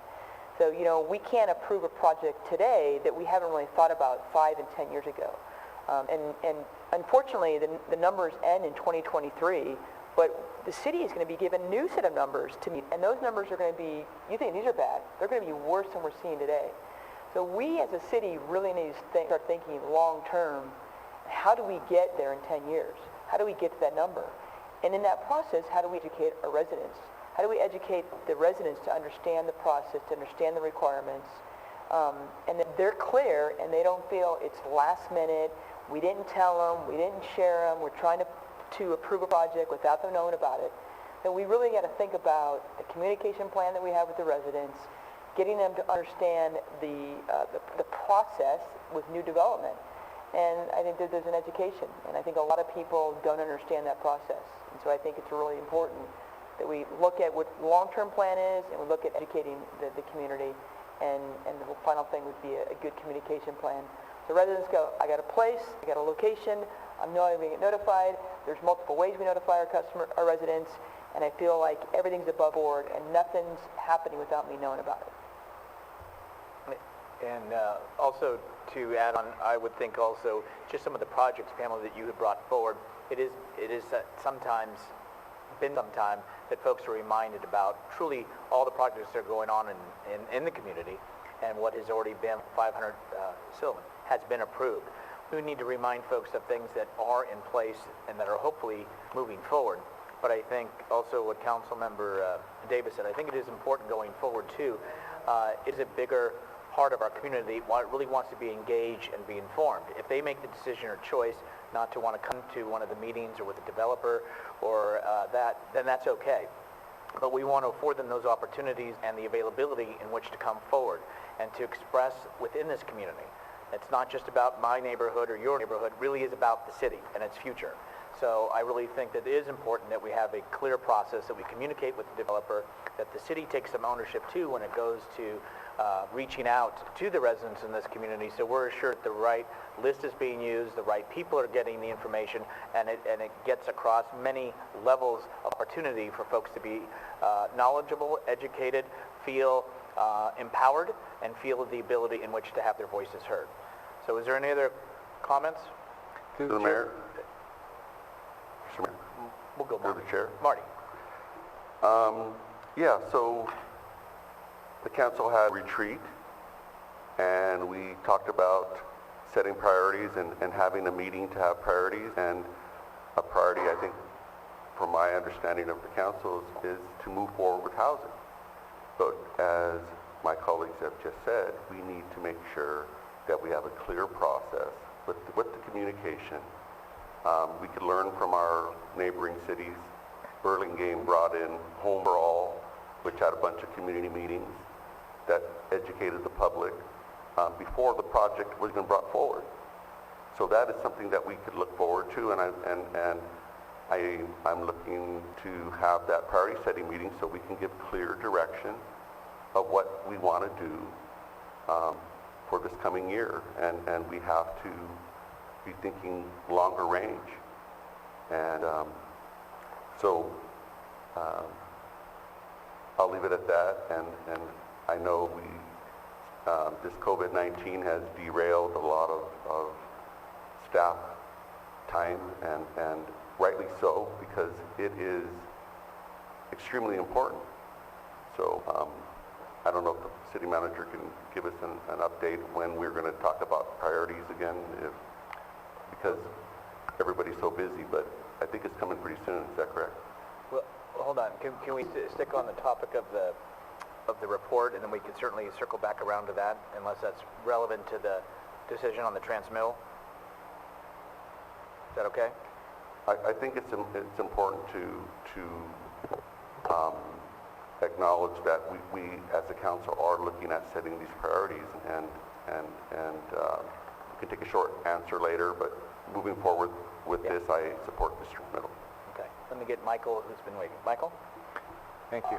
So I wanted to echo what Councilmember Davis said. I have heard a lot of the same concerns, and I think it is important for us as a council to be educated on the process and the public to understand what the process looks like. So when projects do come forward, it's very clear what steps are going to be taken, what the time frames are, and so that we don't have any surprises at the end of the process. But overall, I agree there is a regional need for housing. Something else I just want to reiterate is that we do need to keep an eye on what's happening regionally, because the economy is definitely being impacted right now.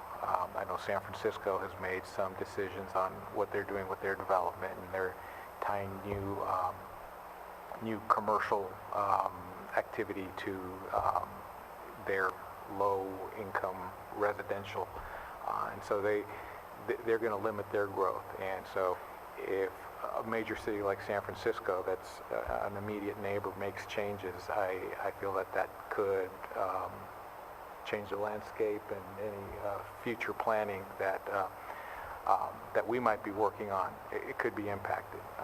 And I don't know that, I mean, the gap right now is huge, but we certainly don't want to go down a trajectory where we're going to start building houses, and then by the time they're all done, nobody's going to live in them. So I just want to make sure that we're cognizant of those bigger things that are happening regionally, statewide, and just make sure that, you know, what we're doing still makes sense as we reevaluate and things continue to change. Are there any more questions or comment on the transmittal of the California Department of Housing and Community Development? Yeah, I just have one. Yes, Linda. Sorry, just also echoing, I've been pretty consistent on my message, even as a planning commissioner, that we need some improved communications. And I want to not just stick to the communications with residents, but also the communications around residents and how meaningful they are. So not just hosting a meeting to host a meeting, but to answer the questions that residents are really concerned about, which, you know, in some of the concerns that were raised that I had heard was, what are the impact of these developments on our water? What are the impacts of these developments on our sewer systems? What are the impacts of these developments on our school systems? I remember attending a school board meeting where it was very clear to me that the appointed administration was completely unaware of the requirements and were not taking those into consideration when considering future impacts on our schools, on our public schools here in San Bruno. So I think it's really important that not only are the communications with the residents meaningful and that our facilitators are prepared, but that all of our partner agencies are aware of what's going on and that our requirements are requirements. We're going to have to meet them, and this is actually happening. And lastly, I wanted to say that there are other cities who've implemented communication plans that have a specific requirement that triggers that public comment period, which we currently don't have. I think in Burlingame, and correct me if I'm wrong, but I believe any development over 10 units triggers a public process. And so I'd love to see us actually create and approve a communications plan that includes that sooner rather than later. Thank you. Ms. Linda? Okay, this does need a motion and a second in order for the transmittal. Is there any action? So moved. Second. Motion made and second. All those in favor, say aye. Aye. Aye. Any opposed? 5-0 voice. And then circling back around to Marty, just as far as the potential ETA or what we had discussed in February at the retreat. Sure. At the February retreat, with regard to priority setting, we were planning to have two subsequent meetings, one with regard to policies and procedures, the other with regard to policy setting. I believe the date that we were looking at for the priority setting was March 31st. I believe we did a poll and not all council members could make that date, and so we will be looking for another date that could occur. In addition, there was a number of information that was sent out via email for council members to initially sort of collect their individuals' ideas on what the priorities for the organization could be, and we had a process where we would ship those out to all of you guys and have you rate them. But I know COVID-19 have sort of thrown a wrench in everything, and hopefully we will be approaching a new normal later on this week, and so I know we have a lot of staff that are sort of waiting to pick up projects that got put by the wayside, and so we'll make sure that we get to that for the rest of this week, and hopefully we are at a new normal, and we won't sort of have our EOC planning for a pandemic, and we can go back to more regular work. Thank you. Next, we'll move on to conduct of business.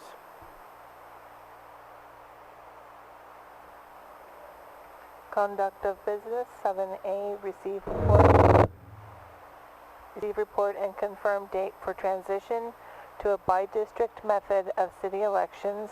Consider adopting a resolution appropriating $45,000 from the general fund balance and authorizing the city manager to enter into a contract with National Demographics Corporation for districting services. Good evening, Mr. Mr. Mayor, Zaffarano. members of the City Council.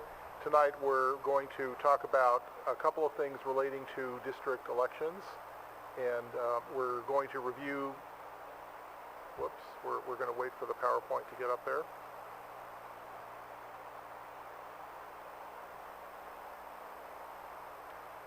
Okay. We're going to review the background from last meeting, March 10, 2020. We're going to evaluate the pros and cons of transitioning to district elections in either 2020 or 2022. That was a decision that was deferred at the last meeting. We're going to address some of the questions that were raised at the last meeting and in the interim, and we're going to talk a little bit about next steps. And so those are essentially to determine what is that date going to be, and then secondarily to decide whether to retain the National Demographics Corporation, the consultant that presented at the last meeting, and will be on the phone here this evening in order to answer any questions. So let's start with a little background. At the last meeting, we received a staff report regarding the options to mitigate the city's exposure to a potential California Voting Rights Act claim and attorney's fees. And what you'll remember about that is that that act requires public agencies to transition from at-large to district elections. And we also learned that receiving a letter from an attorney, which Burlingame had just done merely days before the meeting, could trigger a payment of up to $32,000 in attorney's fees. And we have actually just heard that Burlingame is actually going to end up paying that as a transition now to district elections. We also heard from the consultant at the last meeting that litigation and other court settlements could range from 6 to 7 figures. So the financial liability, potential liability to the city was great from not having adopted a resolution of intention. So you received a detailed presentation at the last meeting from the demographer, and the city council had quite a bit of discussion about mitigating the risk and eventually adopted a resolution of intention, which does protect it and provides it with a safe harbor. And the only decision left outstanding regarding that resolution of intention was whether the transition to district elections should be in 2020, so this November, or in 2022. So let's talk about that for just a couple of minutes. And here come some of the policy issues, the pros and cons of going one way versus the other. So with respect to the consultant's work, we have confirmed that it is possible to complete all of the required steps that are required under state law. It requires 5 public hearings, which is quite a large number of public hearings, and perhaps especially so in these times. So we checked with our consultant, and I think he's recommended that if we are going to go in 2020, we really are going to need a much more intense and robust public outreach to get public participation remotely, because as you see, with the shelter-in-place order, we're unlikely to have large members of the public or large numbers of the public coming out to these meetings. And so in order to foster public participation at home and drawing maps online and interacting with teleconferencing and so on, there's going to need to be quite a bit more public outreach if we're going to try to go in 2020. And that comes with I think, a substantial additional expense that the consultant can tell you a little bit about. There is a little bit of good news, which is that the risk of paying attorney's fees and or litigation for waiting until 2022 is now reduced. As maybe some of you know, the governor issued one of many executive orders recently in response to the COVID-19 pandemic, and one of those orders extended all of the time frames for required public hearings after an emergency specifically relating to this. So I think that if the City Council did want to wait until 2022, there would be a relatively low risk in doing that.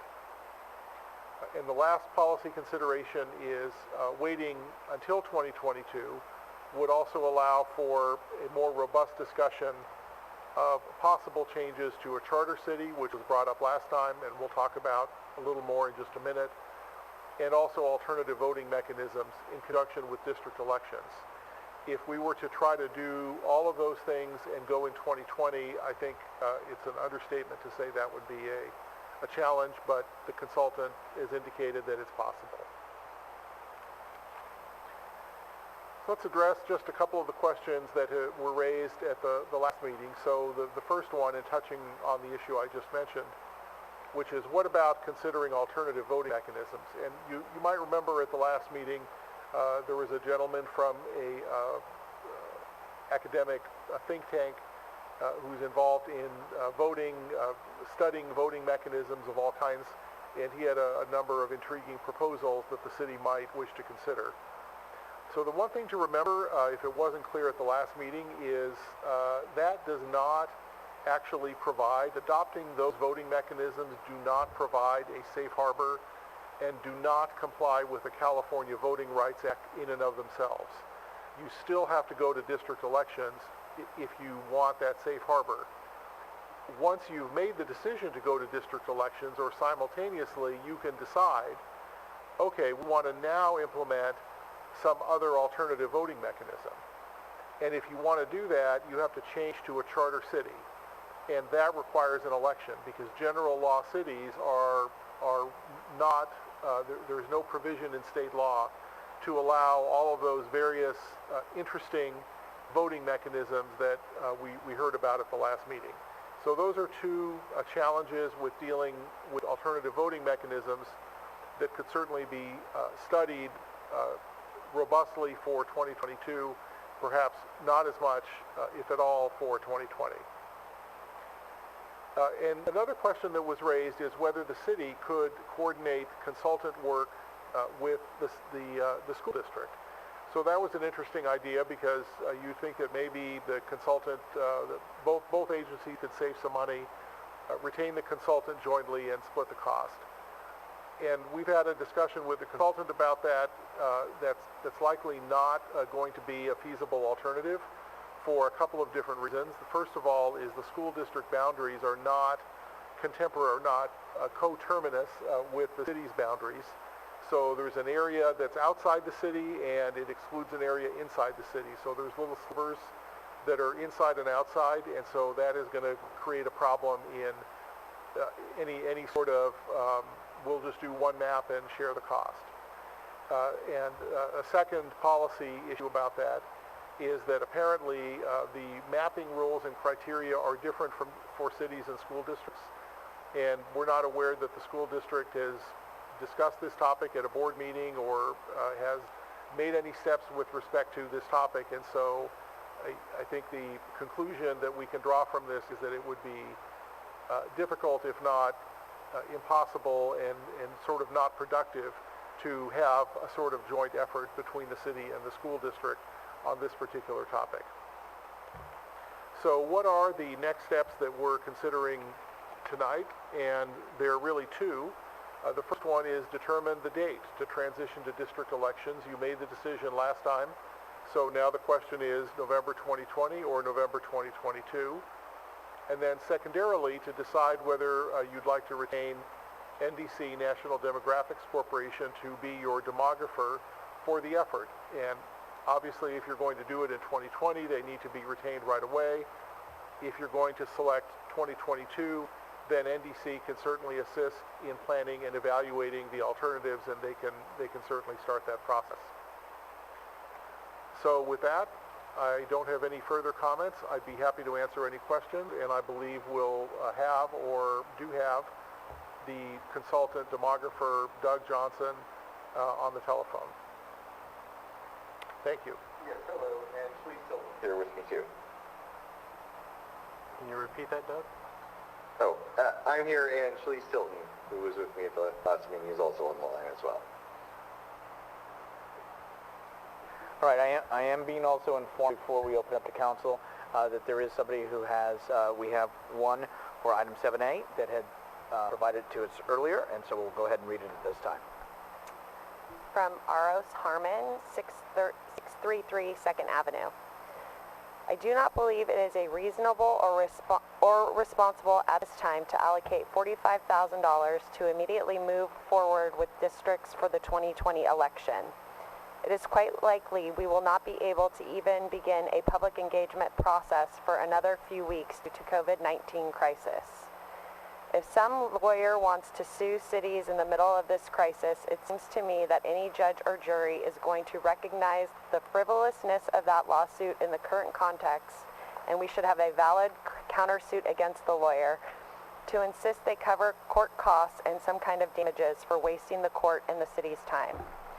We should declare our intent to adopt an election method consistent with the CVRA by the 2022 election, after the current census, which also may be delayed. This may be a by-district method if it is determined that it is the only method to satisfy the CVRA, or may be a proportional method if study over the next year confirms that such a method would meet the goals of the CVRA better than districts. And we should consult more experts than simply one demographer whose income depends on drawing districts to determine whether alternate methods may be suitable. The Center for Election Science has funds available to help with adopting alternate election methods whether by district approval or a proportional method, including any equipment and software upgrades the county might need to accommodate us and for voter outreach and education. Thank you very much, Joanne, for doing that. Okay, and that was the comment that was submitted today. Now we'll open it up to council for questions and all comments to either the via staff here or on the phone. Through the chair. Go ahead. Michael. Got you by 1 second. Just one correction. I noticed in the packet there was a copy of the resolution that was submitted last time, and it showed a 5-0 vote, and I wanted to correct that because both Councilmember Mason and myself voted no on that. So that You're absolutely right, Councilmember Salazar, and in our haste, we did not catch that, so we apologize for that, and we'll make sure that that gets corrected. Just for the record, in case I want to say I told you so later. Thank you. Thank you, Vice Mayor. So it looks like the recommendation today is slightly different. I think there was a little bit more of urgency to approve the 2020 date the last time we met. Now it seems that given the situation, the 2022 date now is the more beneficial solution. So I think that's definitely a better approach. It's going to give us more time to consider how we want to do this. I had a question about if we decide to, well, let me take a step back. So there were a number of solutions that were mentioned last time. We had requested to sort of dig in a little deeper into some of those options, but I believe what I'm hearing is that districting is the only thing that will satisfy the CVRA. I believe that is correct. We can have our demographer on the phone confirm that. I'm sorry, Councilmember Salazar, could you speak up? I couldn't hear any of what you said. I'm sorry. The question was whether the districting solution is the only solution that will satisfy the CVRA. Oh, it's the only safe harbor. So if you go to districts, no one can sue you. If you do an alternative approach and everyone's happy with it, well then there's no plaintiff to sue you. If someone would prefer districts over your alternative approach, then you would go to court and have to debate over which system was better. So the only way to avoid the expense of a lawsuit is to have districts. Some of these systems will work with districts, but that's the only safe harbor. The others, yes, you may win the case, but you're going to face a big challenge if any single person is dissatisfied. So let's just assume for a second that lawsuits are not an issue and that we just want to do the right thing, and the California Voters' Right Act is the right thing to do and we want to comply with it.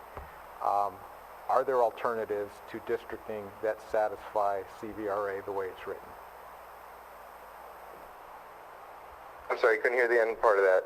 Alternatives to do what? Could we be compliant with CVRA and not have districts? I still can't hear you. Can we be compliant with the CVRA and not have districts? Is there any other method that would accomplish that? Not that would prevent a lawsuit. There might be something you could argue in court that does address the at-large system or the ability to elect, but you would not be in the safe harbor. You would have to, if any one person in the city disliked the new system, you would have to win that lawsuit. Okay, all right, so that clarifies the lawsuit portion of it, I guess. And are we going to get any additional information tonight regarding the move to a charter city and how that might either change what we're discussing here today, or is that something that we would just, that we would get to eventually? So, Javon, City Manager, we don't have any additional information on what a potential charter amendment or potential effort to convert San Bruno from a general law city to a charter city would look like. We can ask Doug Johnson to comment generally on if San Bruno was a charter city, what that would allow or open up vis-a-vis elections. The election of council members. And in terms of what the council can decide to do, so we have the power to change to a district from an at-large system by ordinance. That's correct. Okay. And do we also have the authority to add additional council seats? No, you do not. Okay. Not for a general law city. If you go to charter, the charter can determine, you can say, we want to go to 7, 9, or have other additional seats. But a general law city is required by state law to have 5 seats. I thought that the state law said we had to have at least 5. Isn't the language at least 5? Yeah. Which would This is Doug. Mark, it will actually allow 7 or 9. It's just those 3 options. Okay. Sorry. Can't correct it. All right. So then it would be within our authority as part of our plan to say, if we found a map that made more sense with 7, that we would have also the authority to do that. And I'm wondering, once we start looking at scenarios, and then this is to the consultant, is the realm of possibilities for us going to be tied to 4 districts and an at-large mayor, or are we going to look at different scenarios that include a different number of council people and potentially a rotated mayor? What do we get for the money? Yes, so once you kick off the process and start the hearings, we have to do 2 hearings just to gather info. And then after those first 2 hearings have been held, we can start drafting maps. And yes, we can do whatever scenarios you want us to look at. We've done that really often.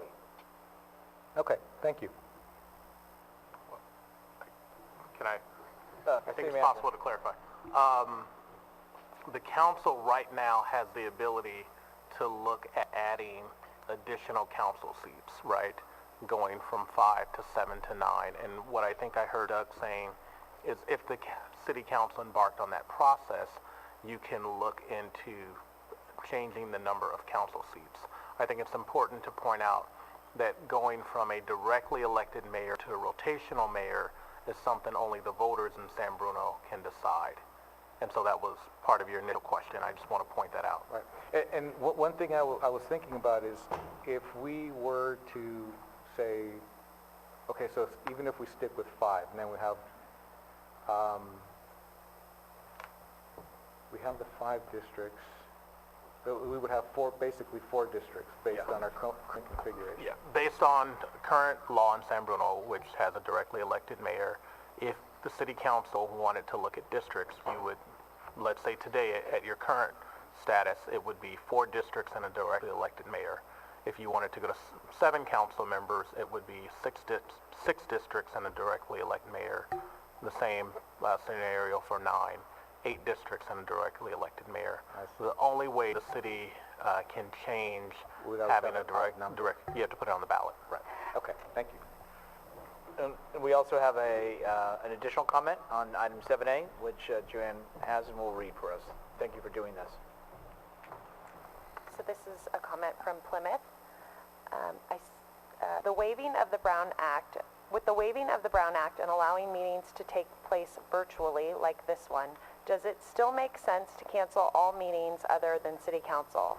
It seems like we should keep as much city business running as possible if we can do it safely. I appreciate all the hard work being done by the city council and staff. It is reassuring to hear that so much preparation has been made and so many people are working hard to keep the city as safe as possible. I still think that dividing the city into districts is a bad idea and will result in worse representation for a lot of minority communities, not better. But even if we do have to do it, we should not be doing it now at a time when almost none of the city residents have a chance to speak out about it, and when the city has much more pressing problems to deal with in terms of the COVID-19 pandemic. We need to have all our resources focused on keeping the city as safe as we can from this disease, which threatens both our health and our economy.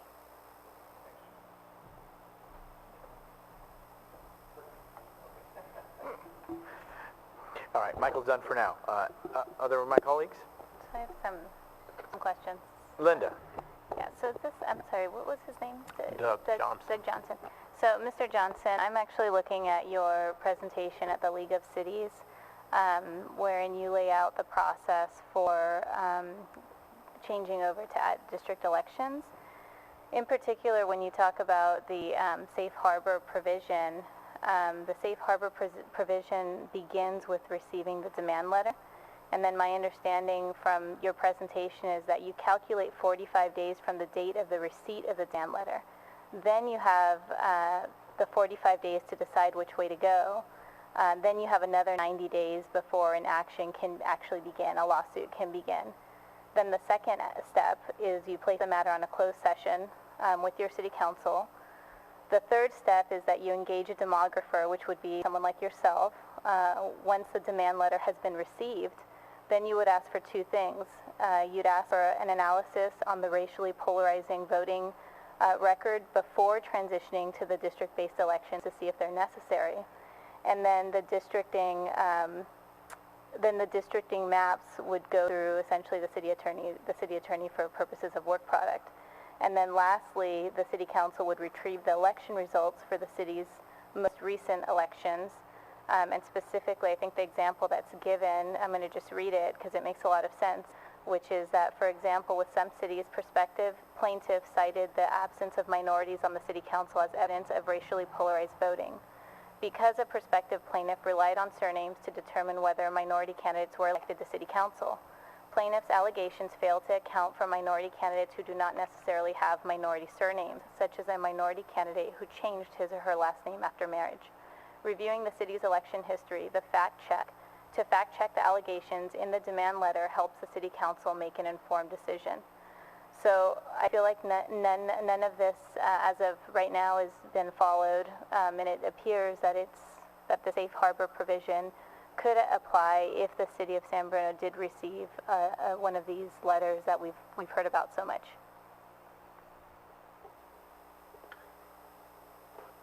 So that is the process you follow if you get a letter. That was the whole purpose of that, is what to do when you get a letter.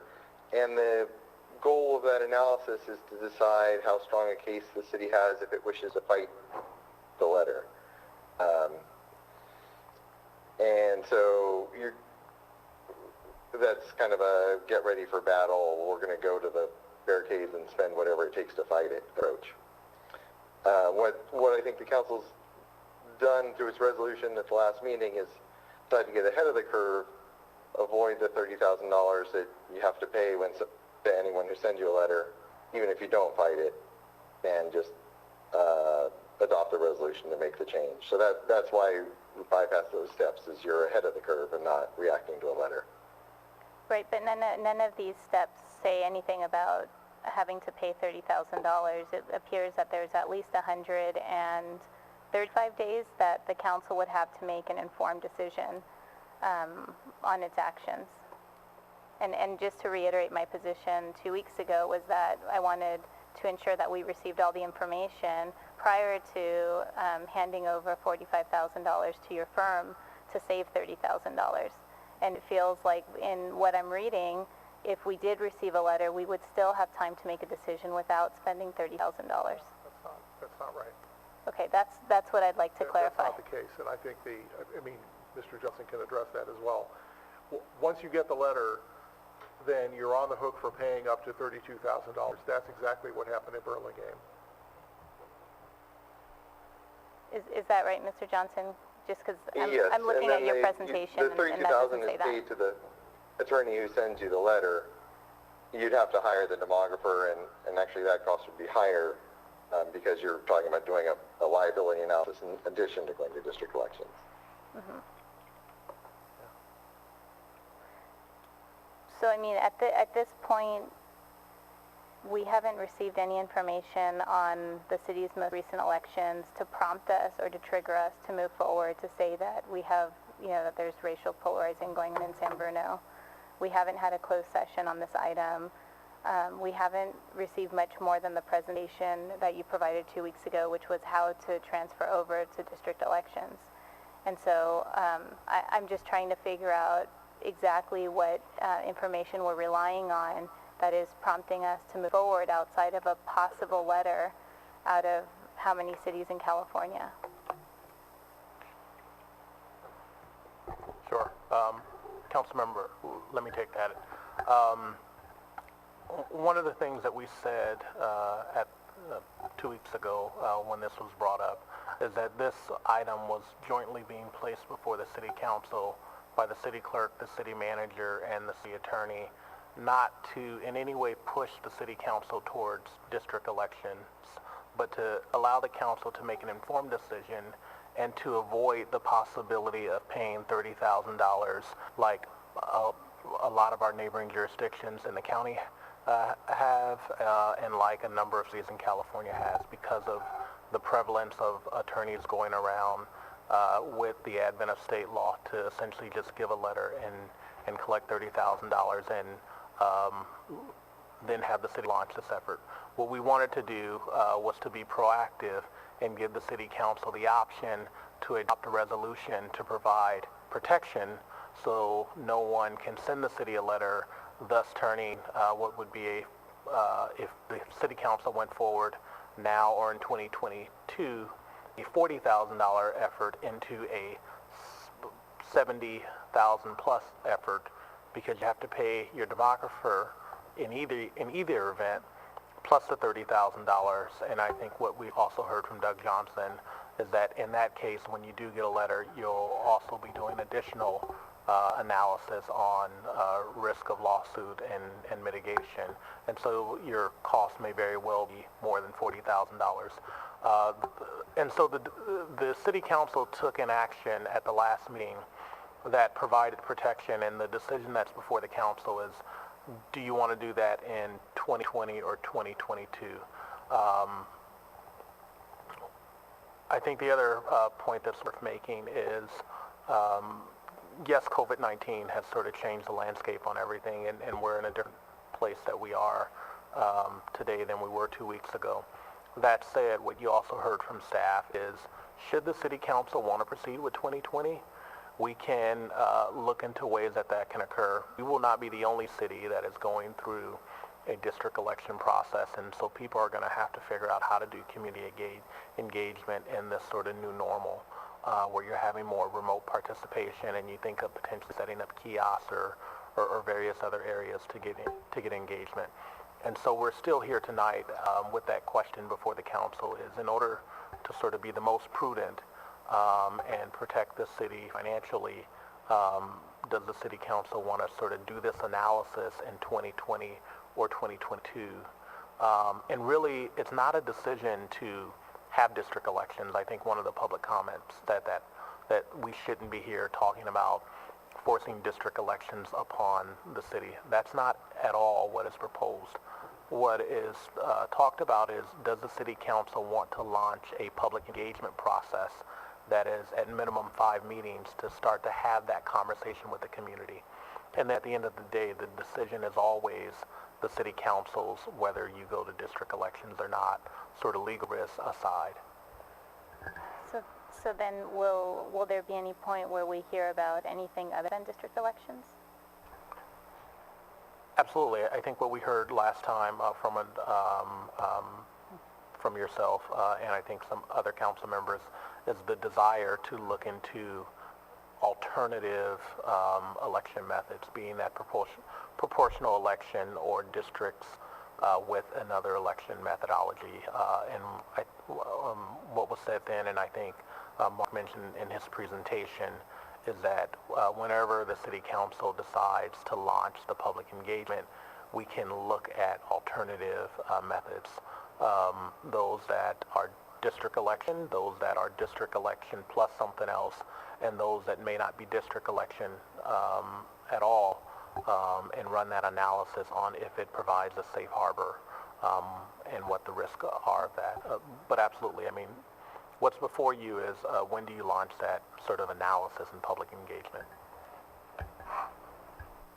Okay, and then just a follow-up with Doug. So I just want to make sure I'm really crystal clear on this $30,000 because again, the safe harbor section in your presentation does give an entire process prior to any funds being given to an attorney.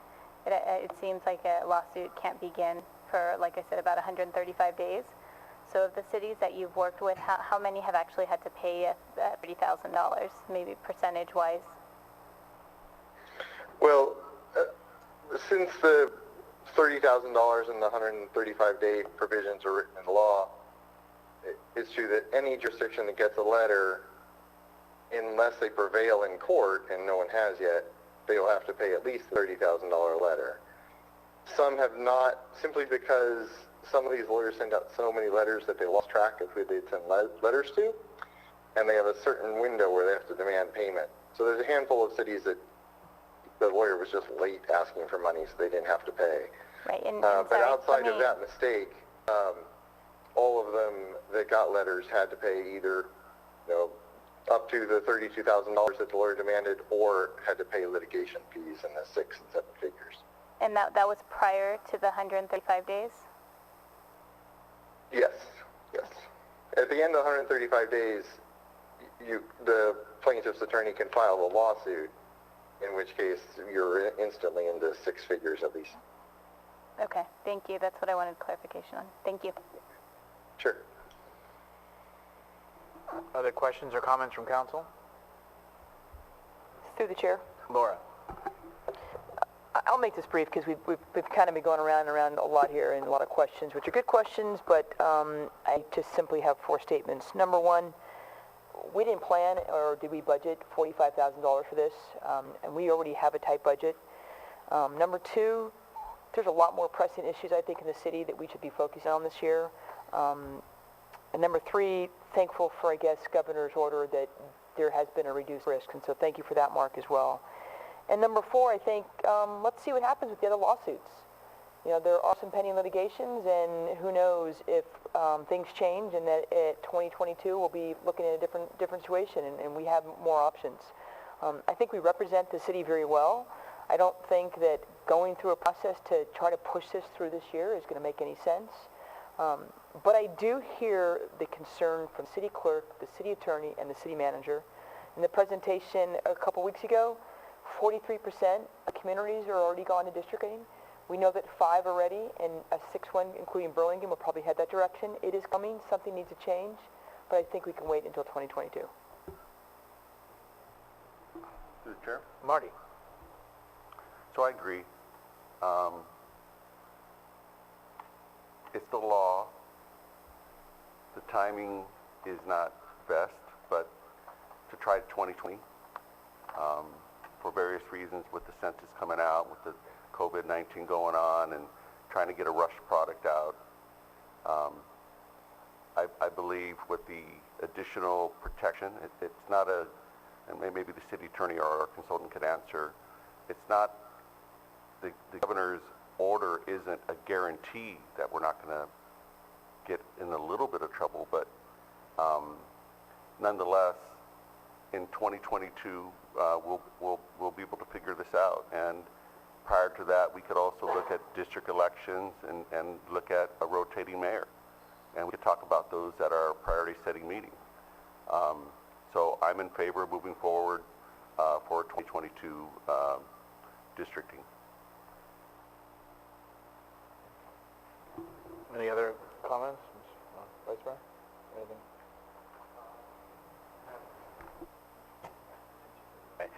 Okay, so what I'm getting is, it seems like, I'm not quite sure, Michael, but that 2020 seems that nobody wishes to proceed with the current environment that we're in. the economic element, and et cetera, on community outreach, but that it would be 2022. I think that's the first thing that I'm grasping from my colleagues, whether they wish to even look at it or not, but at least if it were to go forward, it'd be 2022. But then the other thing too, it's about the retaining NDC.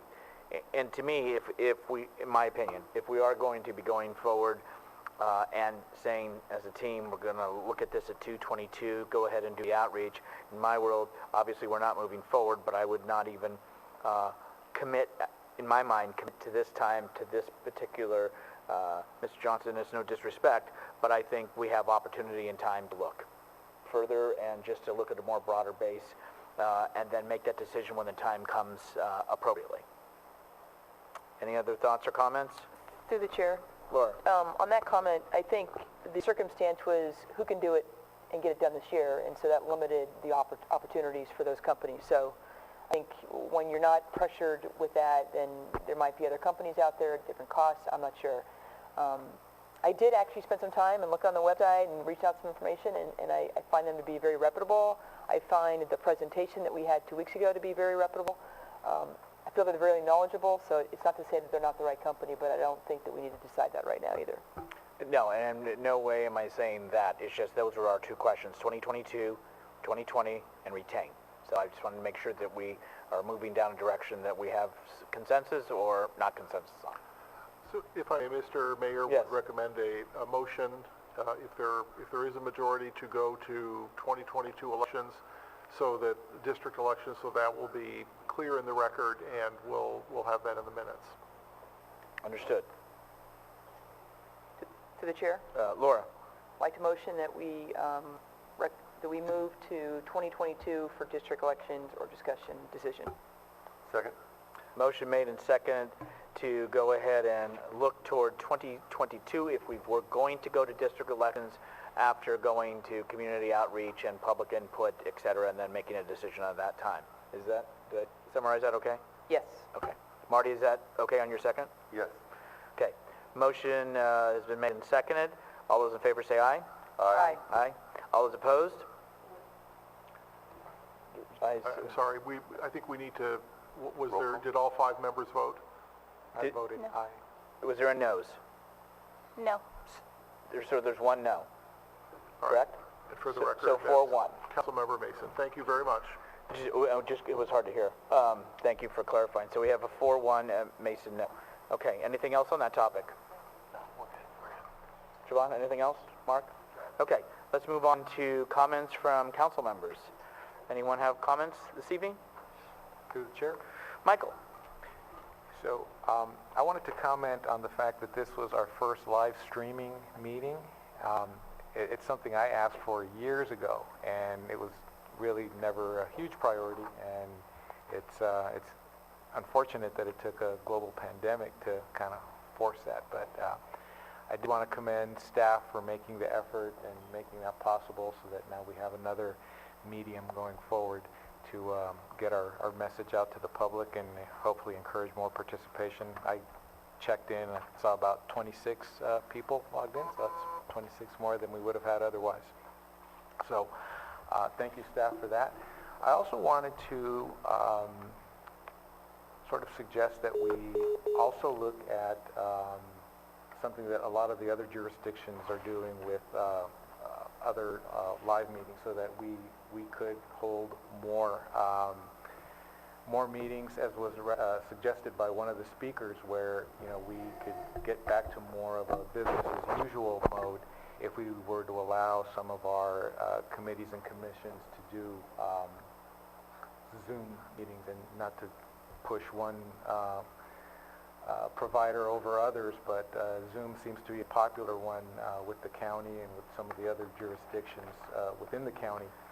And it does allow people to stay at home and observe the shelter-in-place requirement and still conduct business, and they can be open to the public and actually allow the public to engage directly. So I just wanted to put that out there. Also, on today's county supervisors meeting,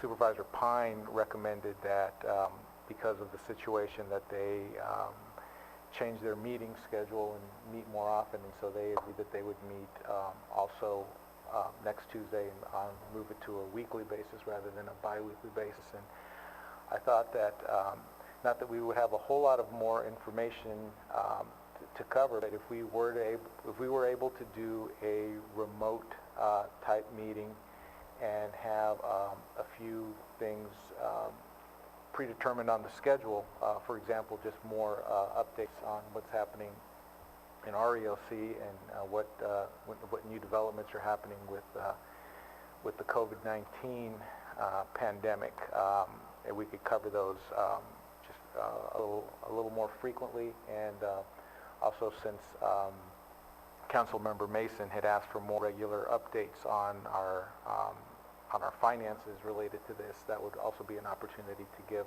a weekly check-in, at least weekly, or maybe even more often if possible. So I just wanted to put that out there as a recommendation, a suggestion, and see if that's something we might be able to do. Thank you. Thank you.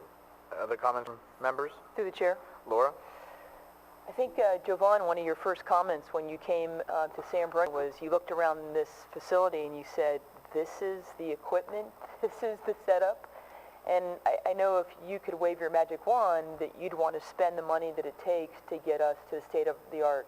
And that includes streaming at a good quality. And so I know that's a priority, that's just the money's not there. And so I appreciate what it took to get this tonight, and I know that that's not easy. And so thank you to staff, and thank you for everybody involved in getting us some sort of quality of a online streaming, so kudos. And the other comment I just want to make is I actually completed my census. And I went online, and it was very short and sweet, and I've offered to help my mom and anybody else who needs help, so I think we as residents could reach out. They're starting to communicate and panic about it, the seniors. I'm required to do this. I need to do this. You got to help me. So I think we can all reach out to the seniors that are out there that are getting this mail. They don't really know how to do it, and they need a helping hand. So. Other members? Through the chair. Marty. Yes. Having streaming meetings is great. There are a few silver linings in these clouds that we're facing with right now, and that's one of them, being able to have these meetings, identifying those students that don't have access and hopefully getting them access, the non-ending support of volunteers in San Bruno, and having the San Bruno Community Foundation put together a website to make those connections. I just want to thank everybody. We have to shut down and minimize contacts to stop spreading COVID-19. Very, very simple. In the conference call in the county today, there's too many people that are going out and disregarding what everybody else is telling them. And the sooner we all comply, the sooner we will be off of these restrictions. My last comment, announcement is there is a second harvest grocery distribution occurring Thursday at Bel Air. However, we have to keep in mind to protect the community and protect the volunteers that we're turning that into a drive-through pickup event. You can still call Second Harvest to register and find ways that we can get food delivered to you. They're at 1-800-984-3663. You can call them from the hours of 8 to 5 p.m. Look out for each other and be safe. Thank you. Linda? Yep. Okay. Just a couple things. One is just I'm echoing all the council members. It's really exciting to have a live stream meeting, so thank you to our city manager for getting this together, and thank you for San Bruno Cable While everybody's at home, we have, counting right now, 3 San Bruno Cable members, and we have 7, probably about 8 to 10 staff members here practicing social distance, but while everybody's at home, they're here to ensure that our meetings are moving forward and that the public is informed on what's going on. So thank you to staff and to San Bruno Cable, and thank you for live streaming. I wanted to also thank all the grocers. I know that there have been announcements going around, but just a reminder for everybody watching that in San Bruno, Lecky's has special hours now on Tuesdays and Thursdays from 6 to 9 a.m., Lenardi's on Tuesdays and Thursdays from 7 to 8 a.m., and Molly Stone's Tuesdays, Thursdays, and Saturdays from 7 to 8 a.m., and those are for seniors and the immunocompromised. I wanted to also just a reminder and to reiterate the message on Friday and the consistent message from the San Mateo County Board of Supervisors, which is please do not hoard. Please just buy what you need. We have not had a population boom here in San Bruno. If you buy what you need, you should not have to buy, a million rolls of toilet paper, which is why we don't have toilet paper when you go to the store. So please just get what you need. And then lastly, I just wanted to encourage everybody to read the San Mateo County Health Officer's recent statement that came out yesterday in regards to COVID-19. It makes what's happening right now in San Mateo County and the rest of the United States and the world actually just feel incredibly real. And I wanted, in honor of, I guess, today's takeout night, read just the last paragraph. And what he says is, as for the demand shock, look around and determine which small business you'd like to see still in your community when this is all over. Then patronize them. Even if they are not open and you can't get goods and services from them, you may want to consider paying them for services you might have received from them, or they will be gone. So with that said, I want to really encourage everybody to support our local businesses. I want to thank Saida Stroud. I want to thank Chamber Ambassador Karen Cunningham. She personally called every restaurant on San Mateo Avenue, on San Bruno Avenue, Mills Park Plaza, while Ashley McCowan actually went to each business personally in Bay Hill, Town Center, and El Camino Real to create that directory that Javon showed earlier. It's now available on Facebook, and I believe it's going to be available on the Chamber site. So please, if you're watching, please make sure to go and patronize our local businesses. Thank you. And for me, I'll echo a lot of my colleagues in, yes, on the streaming, but it's these folks that are behind the camera on the other side. Thank you for all your effort from Friday through today to make sure that this actually happened and occurred. Thank you. Also, I think that we have to heed what is being said. You can watch the news about the surge. You can watch the news about, trying to stay and only go out for essentials, but it's about the safe distance. And this Saturday, I did have to go to Town Center to pick up some stuff. Did not hoard, but it was just some simple items, and it was good to see that there was stuff on the shelves. But what I did witness was a gentleman and a lady, and they weren't the millennials, but hugging in front of the store, embracing. And it's like, what aren't we getting? In a line, you try to keep that distance, so I'm moving forward, the person's moving up behind me, and by the third time, then it kind of rang the bell, like, oh, that's right, safe distance. So I think it is really critical, and something that we learned from some of our colleagues in other communities, that folks are taking a travel over to Half Moon Bay or Pacifica, to where you have a Pacifica person who works for San Bruno, who her and her husband went there over the weekend just to take a walk and drove away. It was too crowded. The Half Moon Bay mayor has told us that, he went and tried to enjoy his beach, and it was so packed with folks. So the thing is, if we don't take it serious, we could find ourselves having more strict standards placed upon us until we get over this. I think it also was enlightening to me to talk to Nadia, our Parks and Rec Commissioner, who goes to Cappuccino, talking to another person who represents the San Mateo Union High School District and is the youth rep on that body that represents Kenyatta, Skyline, and CSM. And to hear their perspective from their youth is that some, not saying them, some feel that the youth is, I'm okay, I'm healthy. My friends are healthy. It'll be like the flu. Maybe it's an overreaction.